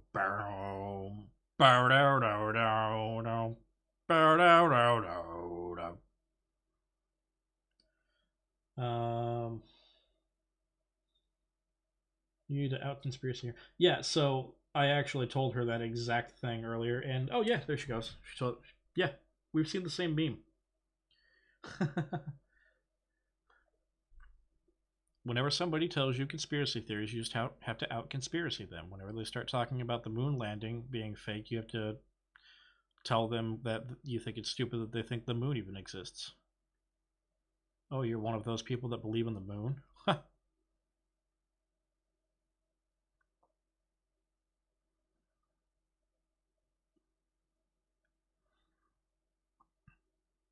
Go, go.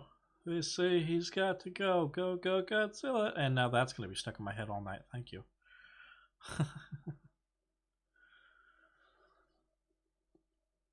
Okay. I think that's all I need there for the highlighting. So if you can see that, you can probably get a look at what exactly I was... what I've actually been doing here. That being that I did the 3-layer highlighting before I put down any purple on it. Tim the Grim, this one believes the upside down from Stranger Things is real. Wait, your he, him pronouns, right? What, do you think space is real? Damn. Yeah. Their black primer used to be magical. Yeah, I think Countess has heard me bitch about it before, that Army Painter's regular paints, I think I've actually bitched about it on stream also, that they have, they include pamphlets that also tell you this, that they formulate the paint, and then before they ship it, they take the gap space that normally would just be empty in a paint bottle, and they fill it with extra medium to quote-unquote protect the precious pigments of the paint on the inside, as if they mean to imply that the pigments will get bruised in shipping or something like that. And their instructions are to gently shake it once when you get a new paint and squeeze out all that extra medium until you start seeing paint coming out, and then put the cap back on and then shake it. But if you're not buying a box directly from them, or they get shaken up at some point in the shipping process, or, you know, picture a hobby shop with a paint rack on it. Whenever any hobby painter goes up and decides that they want to check out the paints, they go over to the paint rack, and what's the first thing that they do? They grab a paint off the rack and they fucking shake it. So whenever you go to a hobby store and you look at the Army Painter paint rack, you never have any idea which of those may have like an extra 25% medium just mixed in with them. And then outside of that, like Countess is saying, it's just like some of their paints are just not... They're just difficult to work with. I'm sure some people can make them work pretty all right, but like I've had some like 3 whites in a row that I bought from Army Painter. I tried agitators. I tried the little battery operated paint mixer things. It's like a milkshake mixer and all kinds of other shit like that, and I just couldn't get it to be anything other than the consistency of like dog turd. So sometimes... Also, can I use your name, or do we have a Steam-friendly name I can use, or should I just use Yip? Yip works. Coffee Baron works. I don't know. I don't know if I've said my name before. I don't really care too much about it, but... Yeah, I don't know. I can't speak for their primers, because I don't use hobby... I don't ever use hobby primers, because I don't ever really bother with trying to color match sort of thing. And so I'm never, I'm not willing to pay the equivalent of like $15 to $20 for a single can of primer that doesn't do anything for me that a $3 can of Krylon wouldn't. So, okay, let's see how this purple goes. But that all being said, I do love all of their tones. The inks are all the little red cap ones. Those are all very good, and no worse than Games Workshop's were. Well, I mean, Games Workshop just reformulated all of their washes, so I don't know how they'll compare now. But the Army Painter inks, the Army Painter washes specifically, are to me they were always just like they did the same job that I needed out of a GW wash, but they were like a third of the price. So I am absolutely fine with that. Some of their metallics are pretty all right. I always keep a little bit of rough iron around because that's an interesting one where it's a brown paint with red metallic flake in it. And their speed paints have been pretty all right so far. There's some of them, like I said, I need to stop trying to use the Hive Dweller purple for this purpose at least, for the whole like covering the whole miniature deal, because it just doesn't seem to do what I would like it to do. But now with the new Games Workshop contrast paints coming out and everything, that might not be the case anymore. I might actually find a purple out of that line that I like to use for for all over like base coating. Okay, take you a little bit out, and now we go. Oh, nice. Already got a little bit of the purple into the recess. Not what I wanted, but okay. Let me tone this down a bit. Get rid of some of the stuff that I got in the brush and go to a glaze. It's a little better. Inks are just always difficult to control. Let me add a little glaze medium to that. That might help. Glazing medium. That'll do it. Or actually, you know what? I got some contrast medium right there. Whoa. Whoops. Let me tilt you back up. Sorry, my microphone just I tapped it and it fell down a little bit.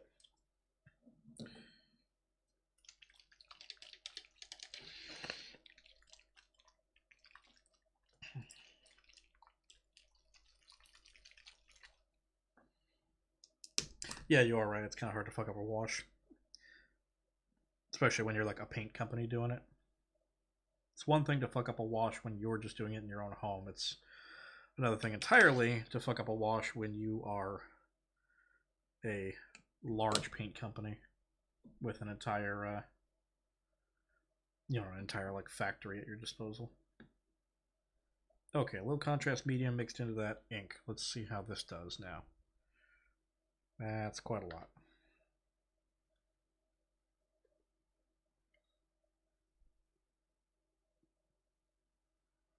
This brush is a bit big for what I need, but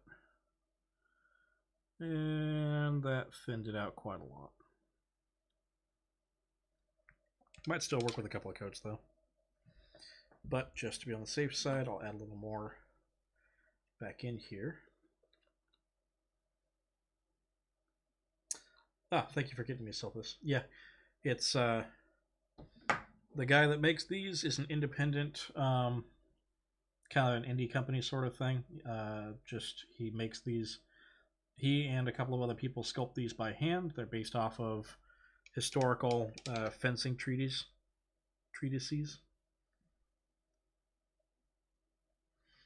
And I use them from wartime.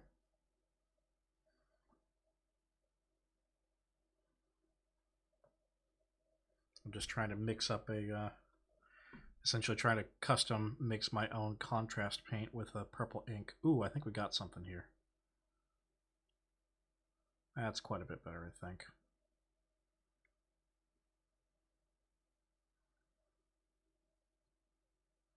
Just having a hard time keeping it out of the crevices is all.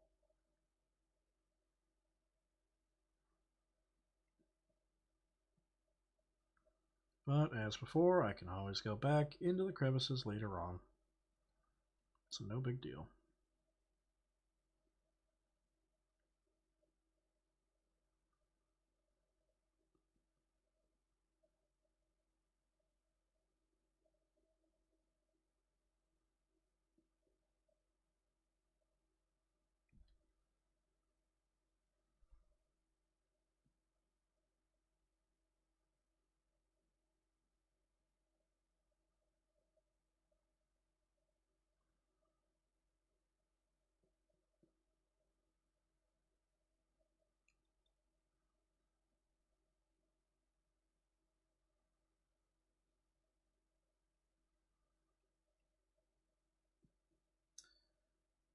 Okay, that's awesome. Yeah, I love these. Tilt your camera back more, models in frame nicely early. Yeah, sure. There you go. You just lose the you lose the candles, so you lose a little ambiance, which is fine. The candles are just there for set dressing, not for. It's not the point of the show. How's the focus, by the way? Does it seem like I can like I need to readjust the focus a little bit?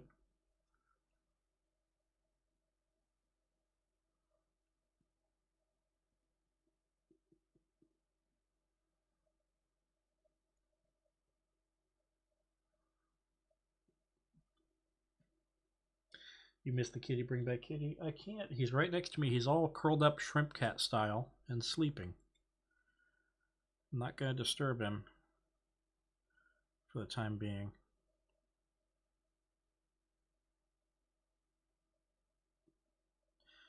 Also, if you want to call him anything besides, if you want to refer to him as anything besides Kitty, his name is Mercury, but everybody just calls him Merc.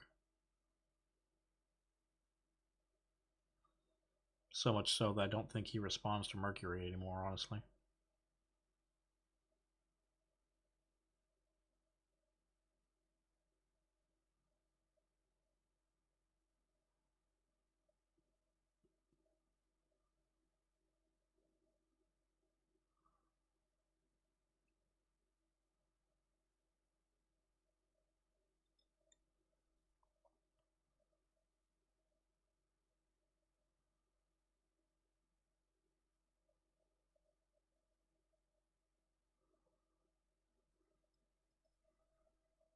Oh yeah, I'm liking the look of that.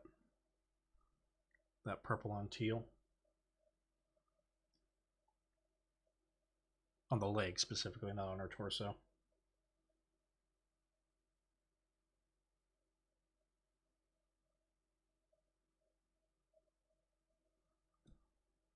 Yeah, Mercury. I when I first got him, the people I got him from, because they're my neighbors, just a couple of streets down. Not my neighbors, but my friends that became pseudo neighbors.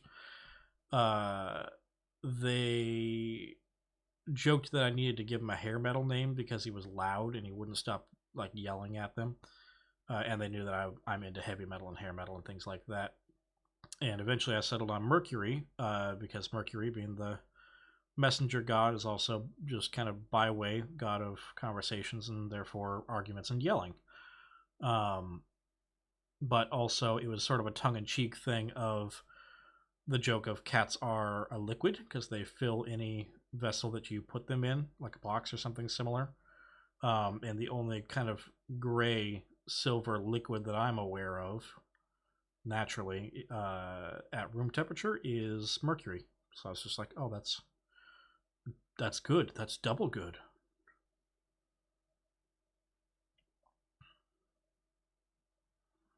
Plus, I feel like when you're calling for a cat or something like that, Merc just has a nice ring to it.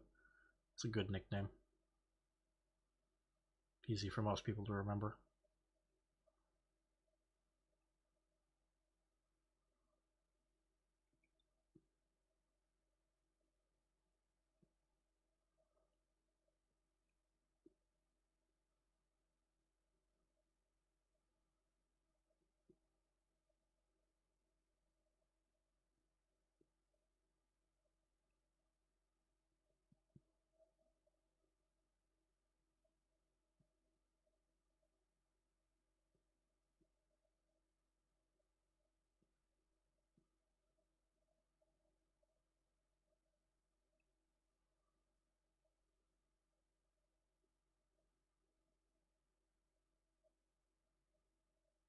Almost done.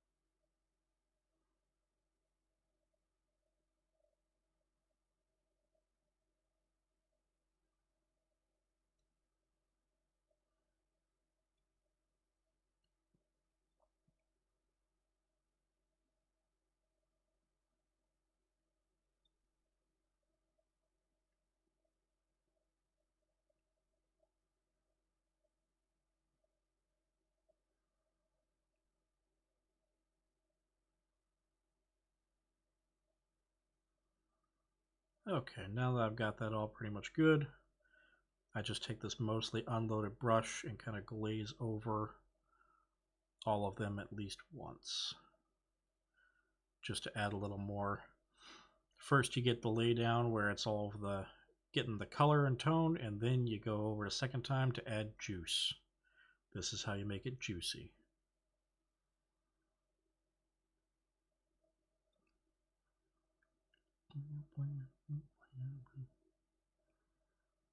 Great, now I'm going to have Biggie Smalls stuck in my head all night long.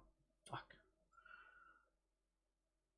Okay, let me just finish juicifying all of this, and then I will check chat. Sorry, I don't want to take my eyes away from this for the second.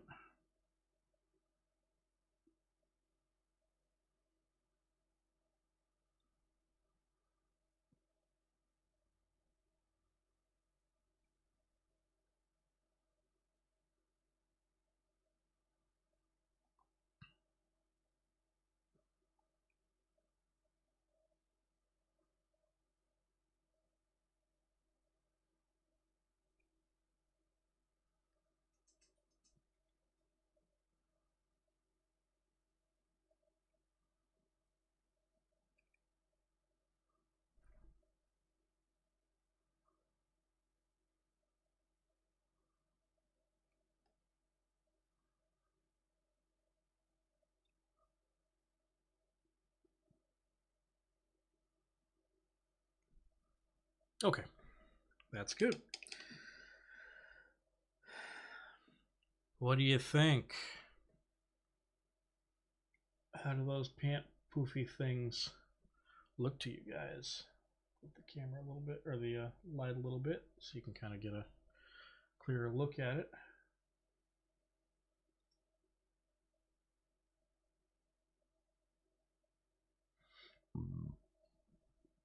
Okay, let me check chat again.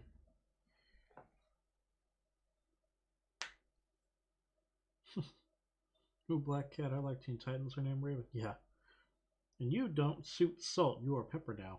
And rescue form said your color was blue. You are blue now. Alrighty, the Sandman cometh. Off to bed you go. You have a good rest of your night, Slithis, if you're still there.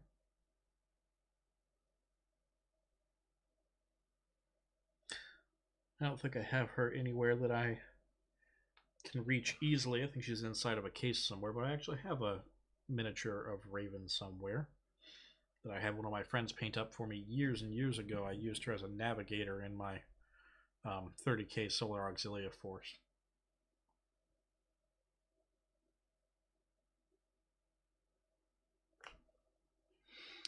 Okay. Yeah, I really like how that came out. It'll probably look better once it's a little bit more matte, but that then means I need to kind of do the same sort of thing on the other parts. So that I'm going to, her torso part, I'm going to just do a very, very light dry brush. Just to kind of catch the edges with, I'll do the same thing with the gray first and then the Titan buff and see how that comes out. Hopefully, once I add the ink to it, it'll come out looking dandy.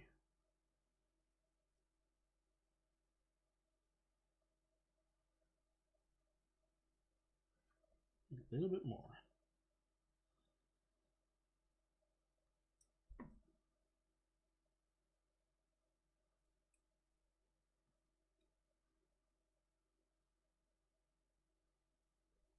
There we go.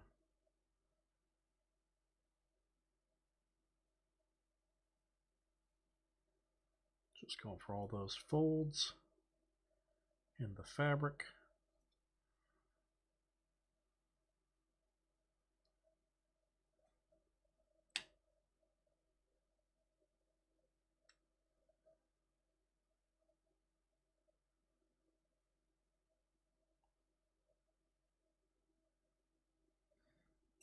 All right, now I'll do the same thing with the Titan buff.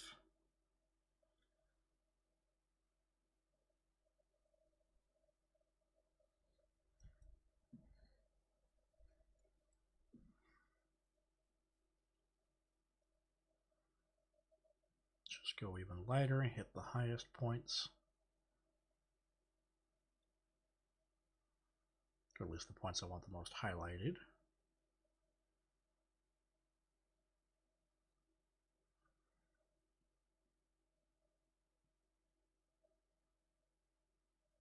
Okay, now we move on to that pseudo contrast paint that I made. And I'm going to use it. No, I'll just use my bigger Raphael.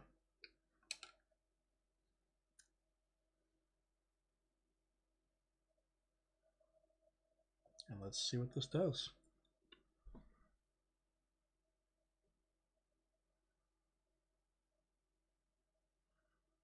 Oh, that looks like that's going to work out pretty dang well.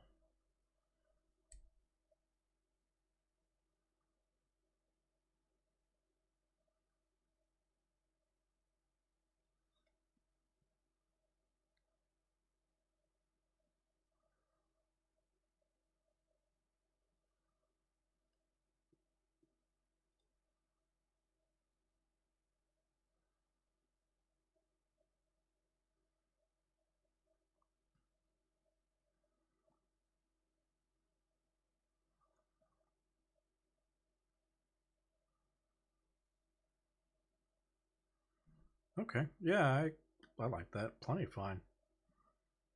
I'll just need to manually add some higher highlights to the folds so that I can make them pop as much as the parts on the bottom do, and it looks all kind of ribbony, more like a satin.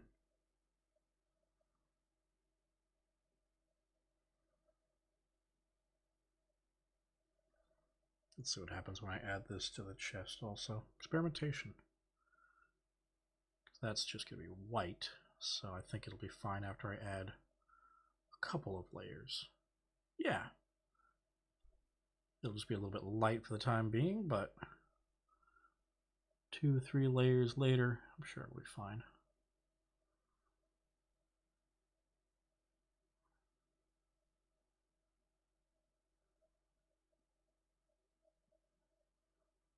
So in that case, I should probably do the same thing with her. Well, no.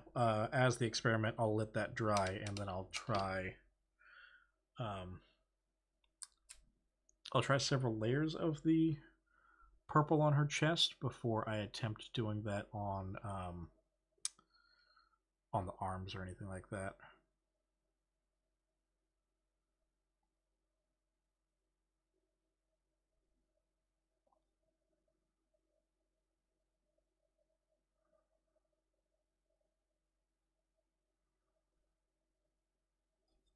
Okay.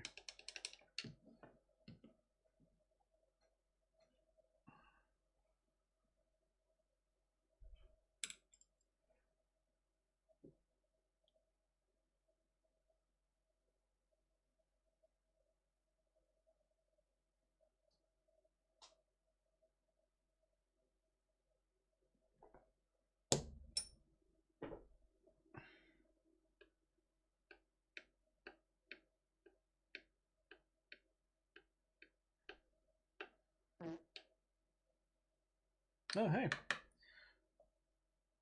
Thank you for the follow, Danny Q. Was there something in my silence that was exceptionally compelling? Just cleaning out the dry brush. Okay, next step. While I'm waiting for that to dry, let me just... you know what? I can do...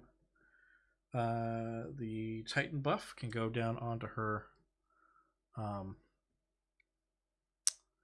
down to her stockings, essentially. It's a bit thin now because I left it on the wet palette for quite a while. But I will bear with it. All I'm doing is covering gray with off-white, so it's not like it's that hard to deal with.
Okay. Let that base coat dry. Now let me go into the teal.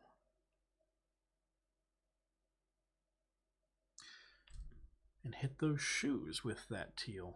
And I'll do some shading and highlighting later on or some other time.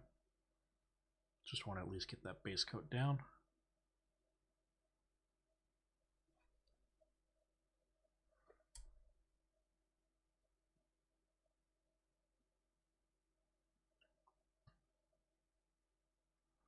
Oh, there goes one of my candles.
Yeah, little teal shoes. Yeah, I figured that would be a nice little. If she's going to have the teal on the inside of there, but then nothing on the torso for the most part. One of the earliest kind of tricks that one of my friends taught me was to try to do opposing triangles. So you'll have the teal splayed out on the feet, closer in on the legs, closer in on those little ribbon things up on her shoulders. And then the purple will be, there'll be the purple on the hat, obviously, but it'll be like all the way out on the arms and then closer in on the legs and whatnot. So you'll have triangle down of purple, triangle up of the teal.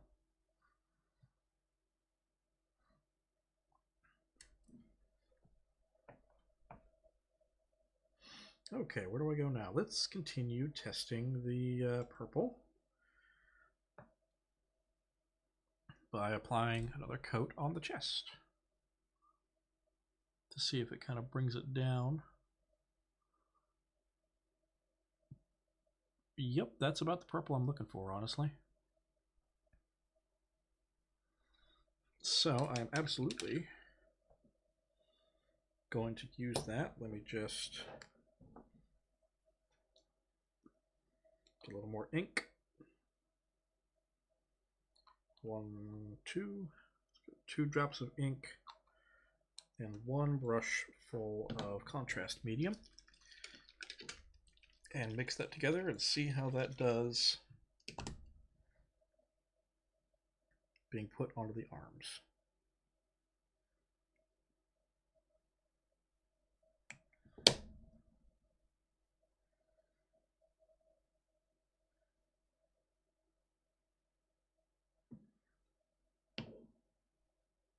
That looks like it'll probably be just about right. Okay, arms we go. I'm going to coat the whole arms, but I am going to go back over them later on with the areas that are going to be like ribbony are going to have the little strappy looking things are going to have other colors put onto them later on to make them look like some sort of ribbon strap things on the cloth of the sleeves.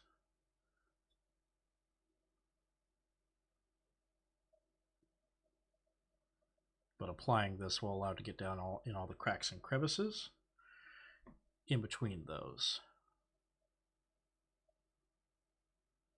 God, yeah, I do love this as a contrast paint. Purple ink, everybody. That's why I named this Inksomnia.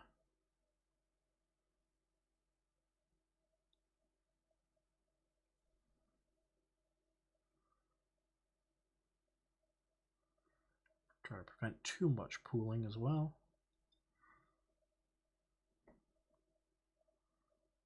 Yeah, no, you guys aren't going to be able to see some of this with the oddball angles I have to put this at, but c'est la vie, you can see most of it.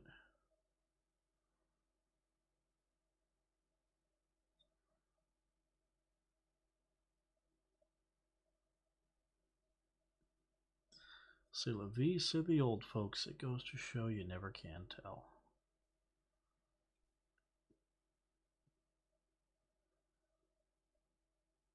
Okay, that's one arm. Let me get the other one.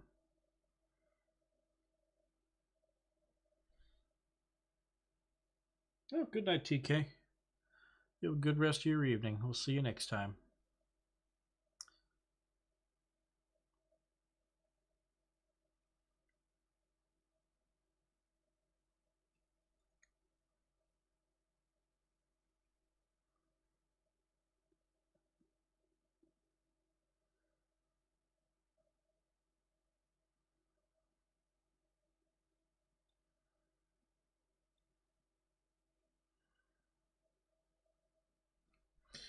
Is contrast medium any good? That's a decent question, Countess.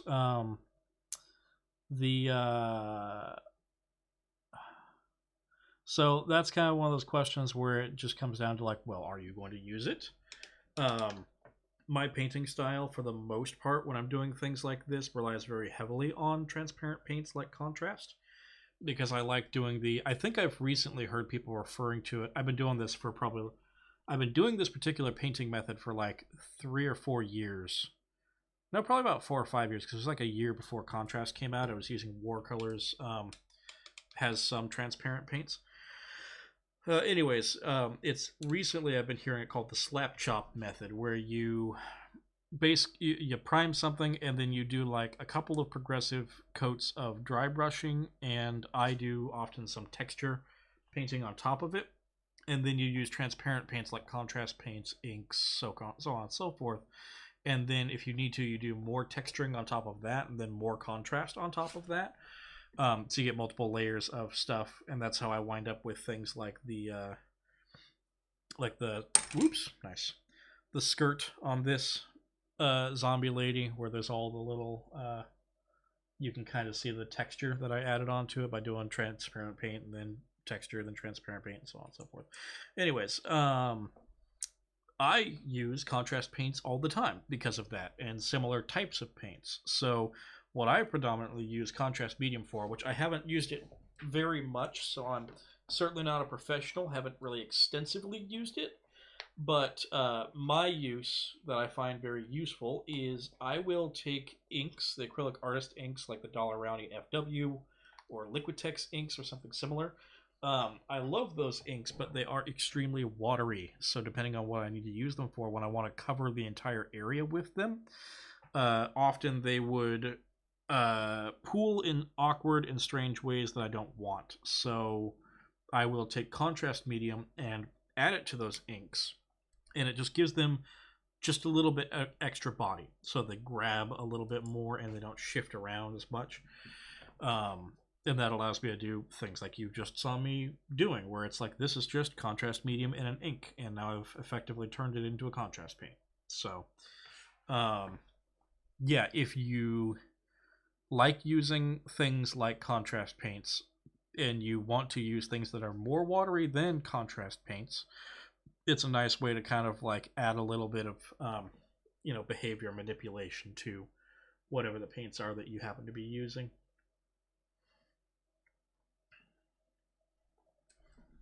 Okay, that looks to be more or less dry. So now I'm going to add a second coat to that. Let's see how it leaves the arms.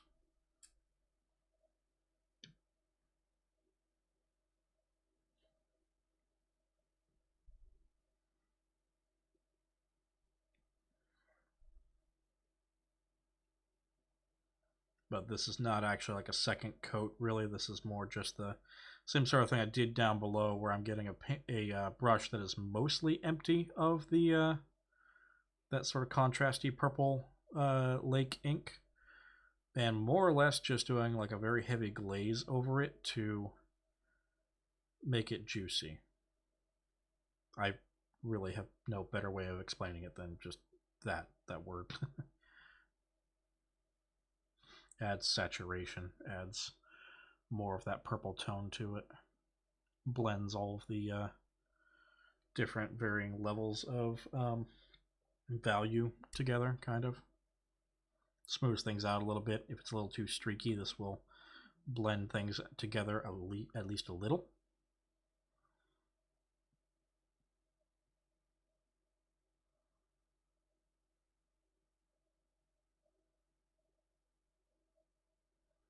There we go.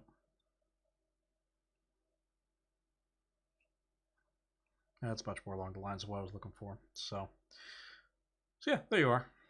That's about where the arms are probably going to be left for the time being. It'll look a lot more broken up because I'm going to be doing like each one of these little band things I'm going to do with a different color to make them look. I'm not going to do teal. I don't want to do the teal because that would be too much teal. But I'm not really sure exactly. Maybe like a red ribbon sort of thing. Or even just gray, honestly. A grayish black ribbon might work out pretty alright.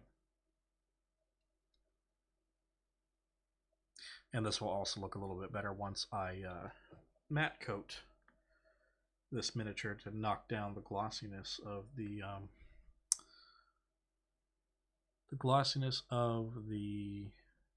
purple that I put on there, because the ink, it was an ink, and the inks are inherently extremely glossy. Okay, let me just knock a little bit of that out of my brush first, and do a little bit of lining, but also do a little bit of light glazing here with that ivory, just to kind of bring that color in. And I'll do another coat on top of it with the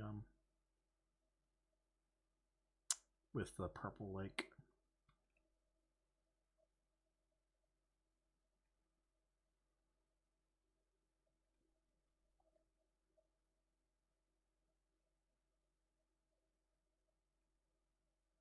That way we get some edges that really pop. Oops, a little bit too much. That's okay though. Get this area where it's kind of folded over.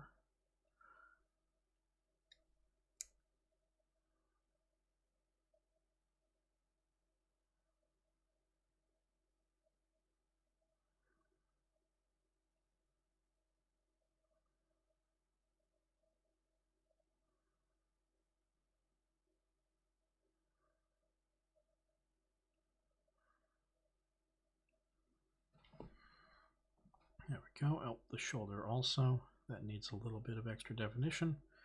It's not really reading much as purple right now. And then on the front, oh yeah, that needs a little to make it sort of noticeable. Not that I really want it to be super noticeable with the cloak being there blocking all the light, but just a little something something. So that it all kind of reads, not evenly, but like reads equally well as that kind of material all the way across.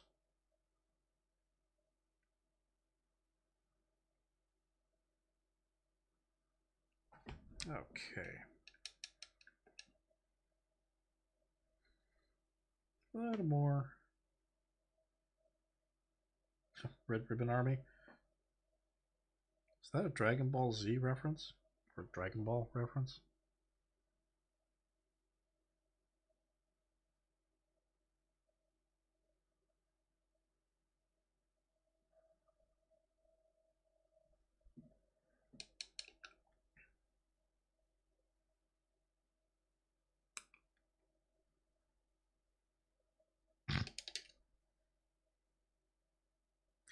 I haven't watched anything Dragon Ball since I was probably like 10 years old. I used to really love it when I was much younger. And then I just like never really got back into it when I was in high school and whatnot.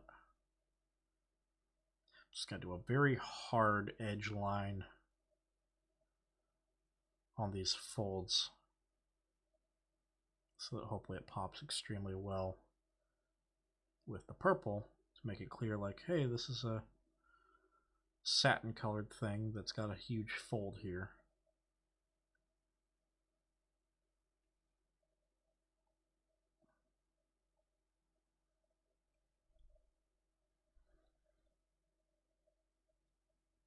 Watch what? Dragon Ball?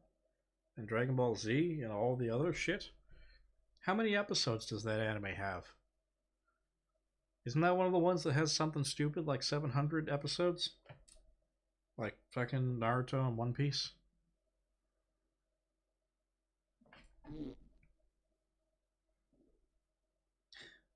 Hans does Gunpla. Thank you for raiding. Oh, that's a raid, not a subscription. Thank you. How are you guys doing this fine evening? Is it purple purple? Yes, this is purple purple. All right. What was I even talking about that was purple? Oh, yeah. The last time we had the discussion about what was and wasn't purple purple, we were talking about the purple alchemy or something like that. Yeah, this. Look at this. Look at that label. Yeah, look at that. Look how that looks on your finger. When you kind of spread it out, does that look like a purple purple to you compared to this ink that I'm using?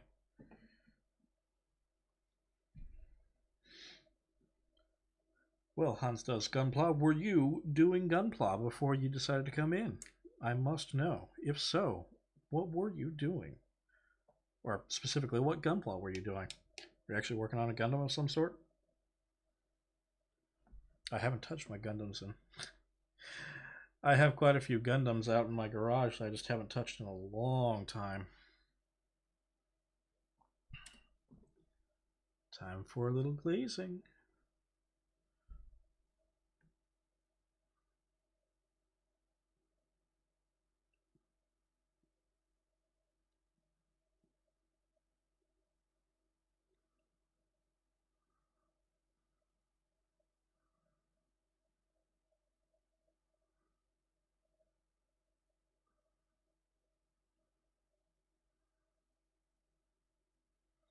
Building scribing.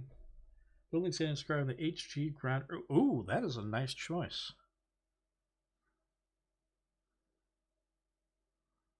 When it comes to Gunpla, I am a basic bitch, kind of like non-Gundam person. The Easy 8 is my favorite pattern of all time, followed closely by the various forms of the GMs. Sup, Jim Head?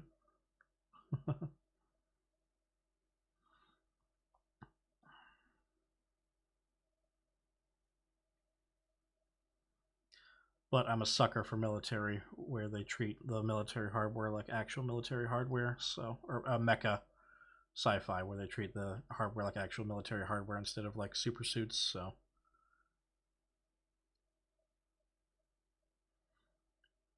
the 8th Mobile Suit team will always have a special place in my heart. Yeah, thank you for doing so.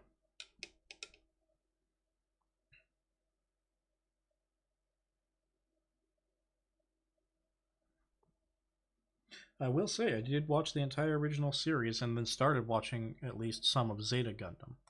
So it's not like that's the only thing I've ever seen before, but I've watched bits and pieces here and there of other Gundam series. Thunderbolt is the only one that I've also been very heavily attracted to. I enjoyed the hell out of Thunderbolt. That was also just kind of a more adult take on it. Origin was excellent as well, actually. And thank you for following, by the way.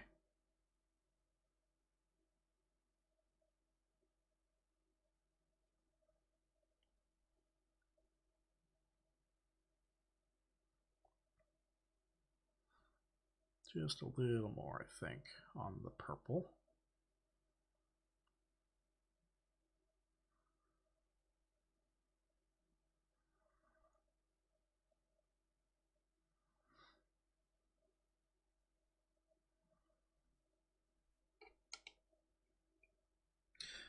This is not for D&D, although it could be used for D&D.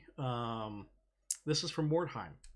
The miniature specifically is from a company called Res Tatica, Unfortunately, the guy that I had, the guy that was in stream that kept on linking the thing every time somebody asked, has gone to bed now. So, but if you go online, they have an Etsy store. The people that make it are RES space TATTICA, Res Tatica.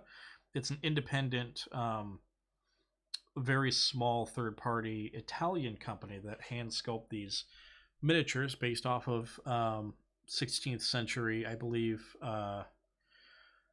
um, Italian fencing treaties, like diagrams and things like that. So they've got male and female miniatures. They're working on all kinds of different stuff, but their core is like classical fencing stuff, which is just neat.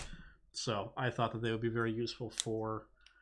In Mordheim, there's a faction called Tileans, which are essentially just the Warhammer Fantasy XP of Italians, and I am a quarter Italian. So one night I was sitting there going, "Gosh, I would love to paint something that looks kind of swashbucklery." And I go on the internet, and lo and behold, the next day, this guy named I think his name is Ivan Miserlini, or Maserlini, posted in a Mordheim group that I'm part of, like, "Hey, I'm starting to make these miniatures. If you guys would be interested, just shoot me an email."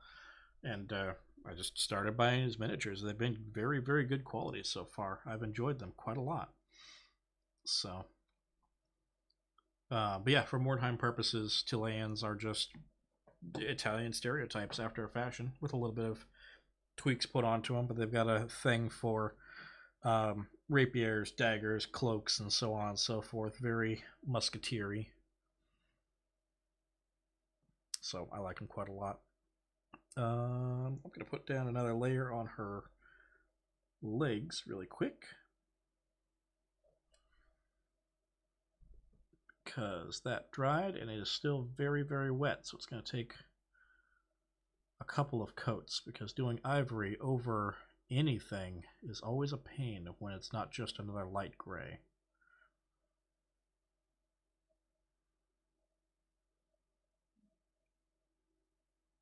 All I'm really doing right now is just working on getting base coats down. The purple, I've done a little bit more than just base coats on, but that's the one that's easy to do the, it was easy for me to do the value shading and everything first, and then do transparent paints on top of.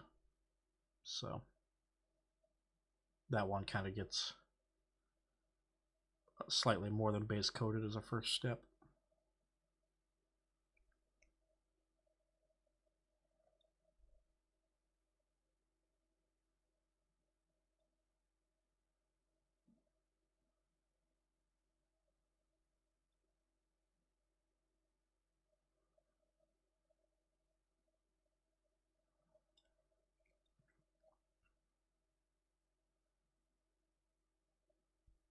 Okay, got that. Where do I go from here?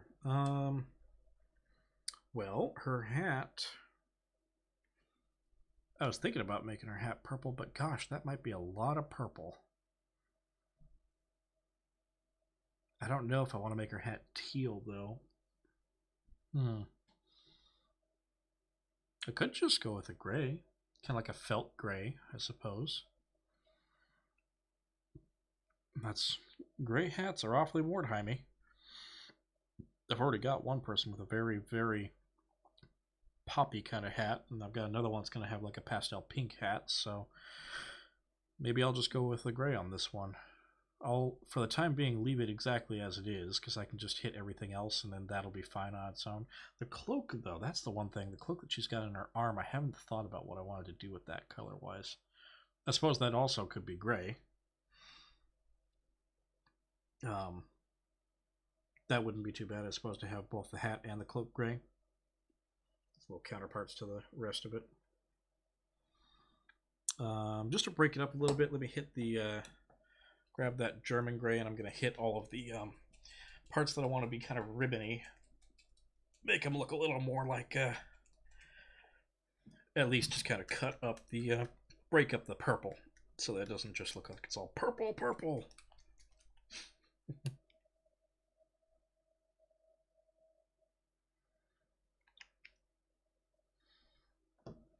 Okay.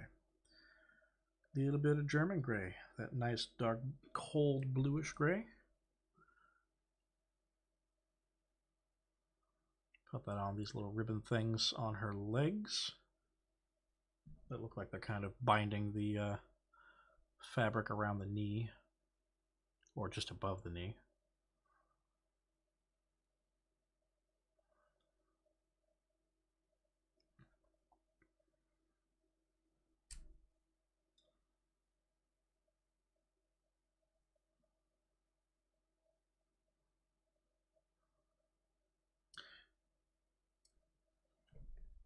Purple is my favorite technical term. Yeah, well, I'm glad you enjoy it. I will use it quite a lot here because I do love me some purple.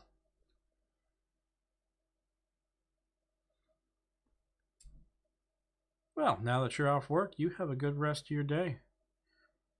Enjoy your freedom and independence from the Empire of Britain, I suppose, because I think you have a day to celebrate that also, don't you, over there somewhere?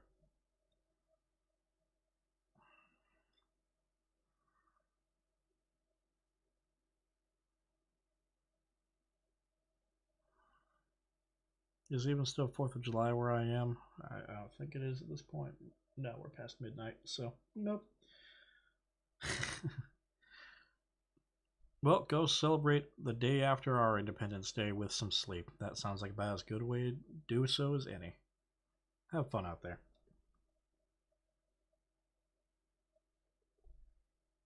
Oh, you're still part of Britain. Oh, shit. Well, shows how much I've been paying attention to. Just how much I paid attention to geopolitics and school. Oh well.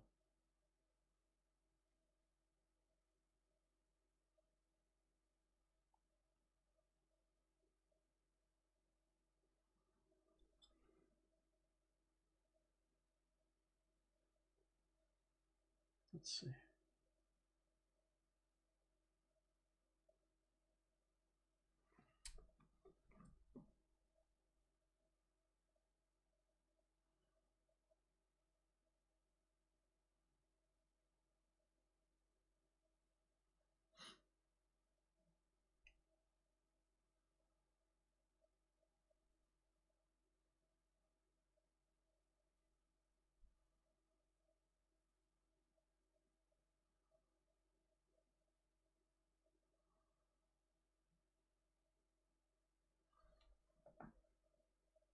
All right. You have a good rest of your night, Countess.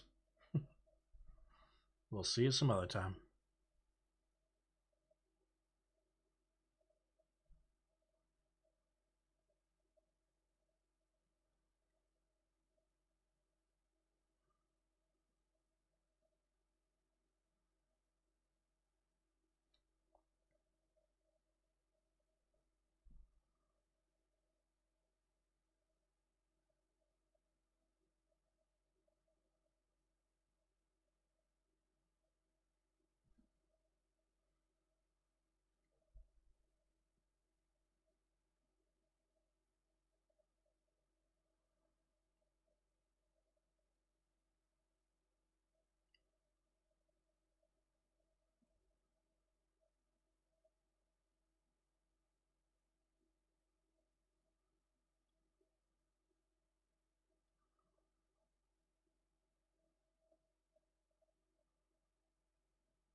Okay, there's the ones on our right arm. I think I got all the ones on our left arm.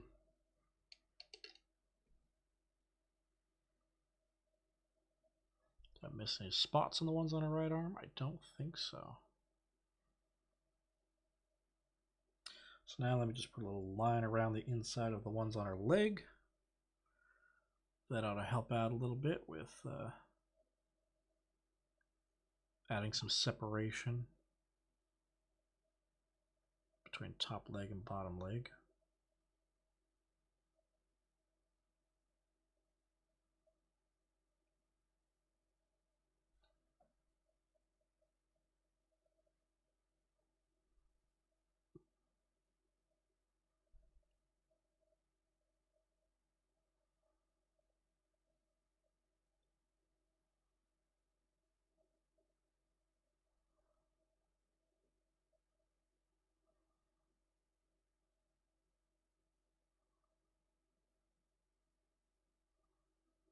There we go. Then the hem of her dress, I'm going to just leave B for the time being because I don't know what I want to do with it. I might just do gold or silver on the edges.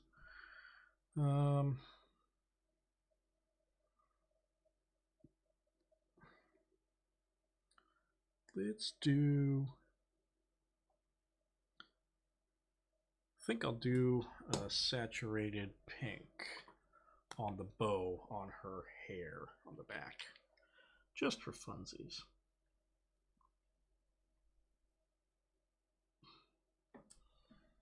Teeny tiny little bit of pink, and then I'll probably highlight it with a little bit of Titan buff or a skin tone of some sort. But first, just put this in there.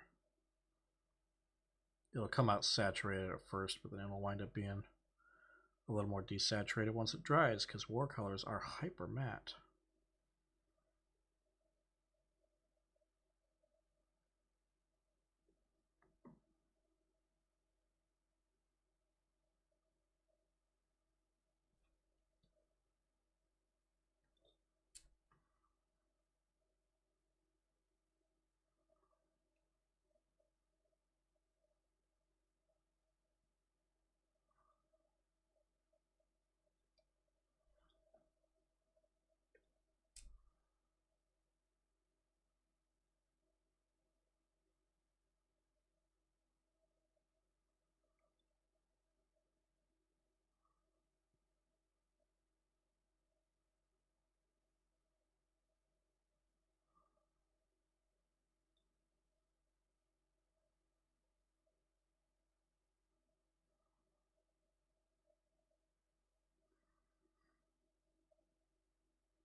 A little more of that pink in there.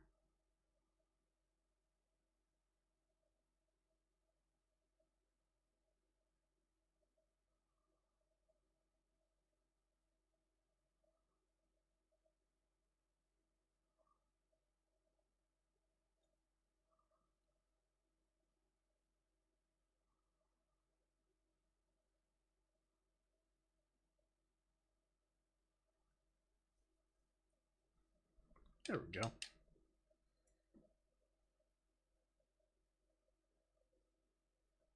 Then the Titan buff. Just gonna glaze those highlights in, I think.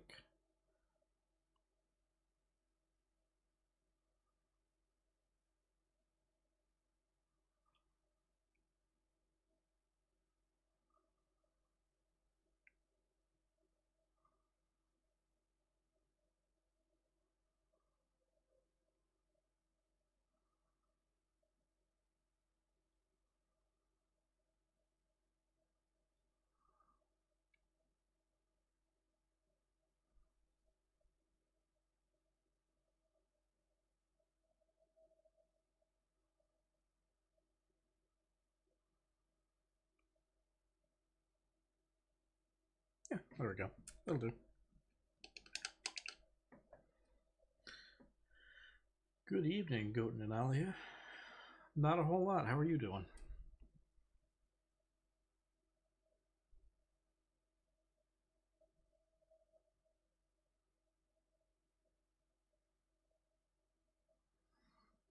Yeah. Now that I've got the purple where it's at, I'm going to go with the teal and just at least get the base coat down onto the arm parts, the poofy parts on the arm, so that I can, when I go back to actually do highlighting and shading and whatnot, at least I will have a very clear demarcation of this is this color.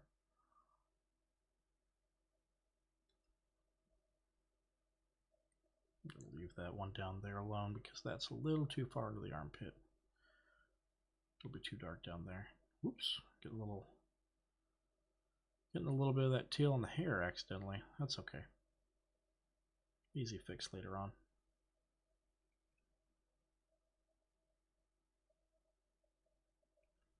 Oops.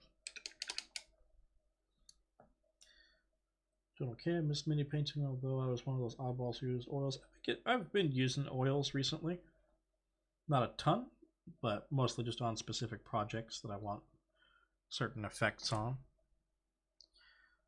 I've recently been enjoying, like I was talking about it earlier on, but it's people have recently been referring to it as the slap chop method, where you take a mini, you prime it, and then you do several. Sometimes you do like a xanthal prime on it if you want to, but then you do several increasingly lighter dry brushing coats of dry brushing on it, and then after that point, add texture if you want to manually with whites or off whites, and then after that, use transparent paints like contrast paints, inks, so on and so forth. Um, that way, you get like the value and everything already dictated by what your undercoat was. Um, but you don't have to spend a bunch of time doing multiple coats over and over again of different types of paint for the shade. Technically, that's, as I understand it, kind of how oil painting is supposed to function on canvas. Also, I can't remember what it's called, but doing the underpainting like on skins with greens and yellows and blues, and then putting flesh tones on top of it, or something like just putting a red on top of it, and then boom, presto, it turns into a perfectly perfectly shaded and full of visual interest skin tone. I hear Frazetta did a lot of that in the past. Well, I mean, most of the masters did, but Frazetta kind of made that popular within the mainstream of fantasy and sci-fi art.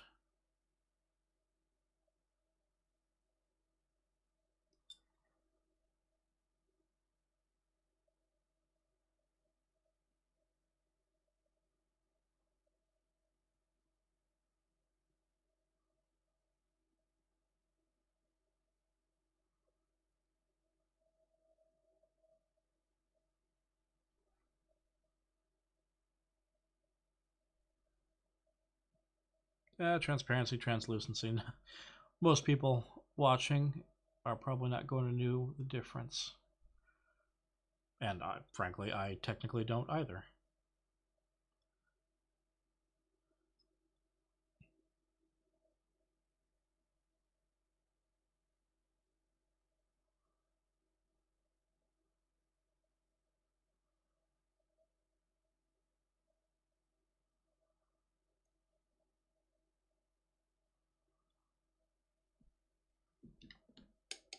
Okay, that's good enough for that base coat. With the teal, turquoisey teal.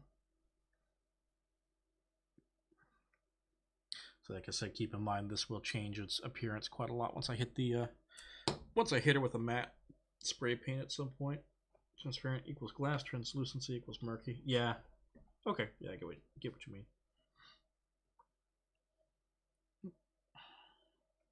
Transparency meaning implying that you can actually the amount that you can actually see through it. Translucency meaning that it gets not a full coverage or something similar. I'm sorry, it's almost 1 o'clock here where I'm at, so I'm starting to fade a little bit. My brain's not working as quick as I want it to.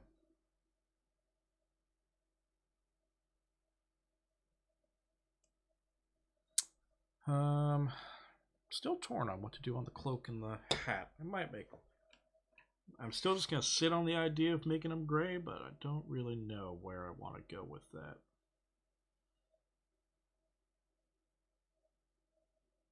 Partially absorbs, but also lets light pass through it. Does transparency essentially then mean that it lets light pass through uninhibited?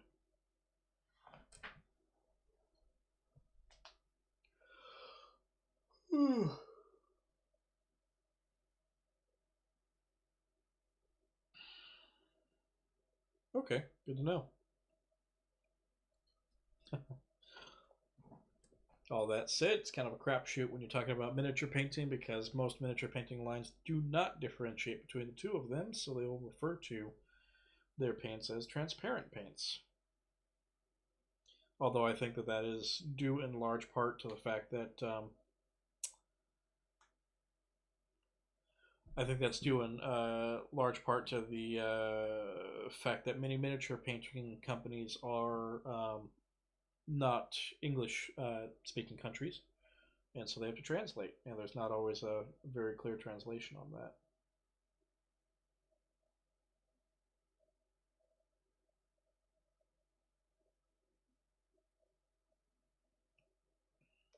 Let's see, translucent show windows transparent.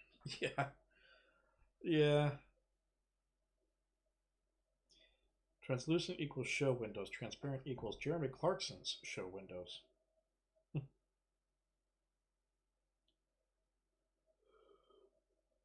Whew. Oh boy, I should get to bed actually. In just a little while.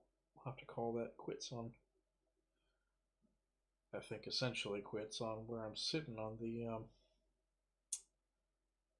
that miniature, but I've made quite a lot of progress on it. Going from priming to that is not awful by any means. I'll have to see how she looks after I matte coat her. Back in the day for my mech figures, mostly used a series of washes, and as we used them, the highlights would wear off naturally, and it looked pretty good for me. That's not a bad way to go about it at all, but also depending on how you do it, that's almost asking for paint to start flaking off eventually, but that sounds like you probably varnish them before the washes and whatnot, so you wouldn't have like rubbing off all the way down to the primer. Or if you didn't, I guess it's good practice just to be able to paint it all over again.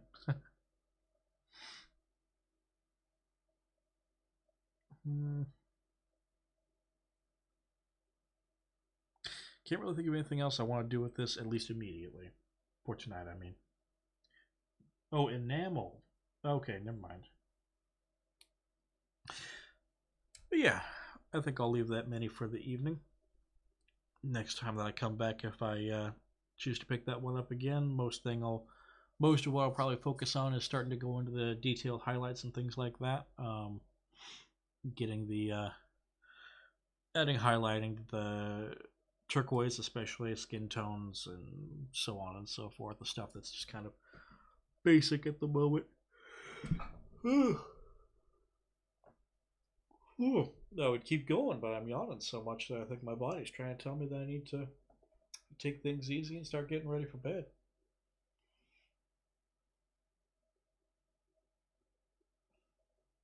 So let's see here.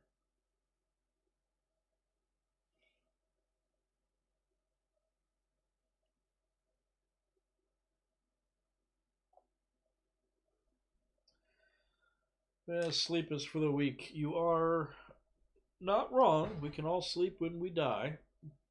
But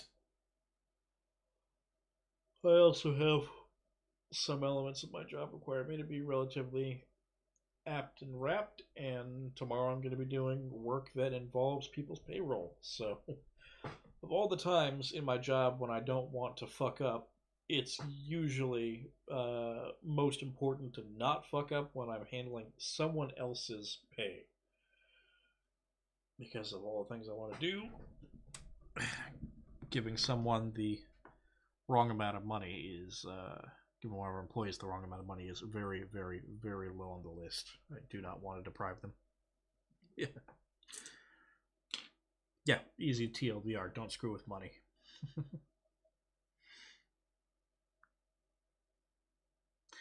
Well, sir, to greet you and run, gotten,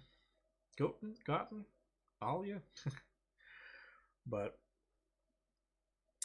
I haven't been getting enough sleep as it is, anyways, and today's been quite a long day. So I think I'm going to sign off for the evening.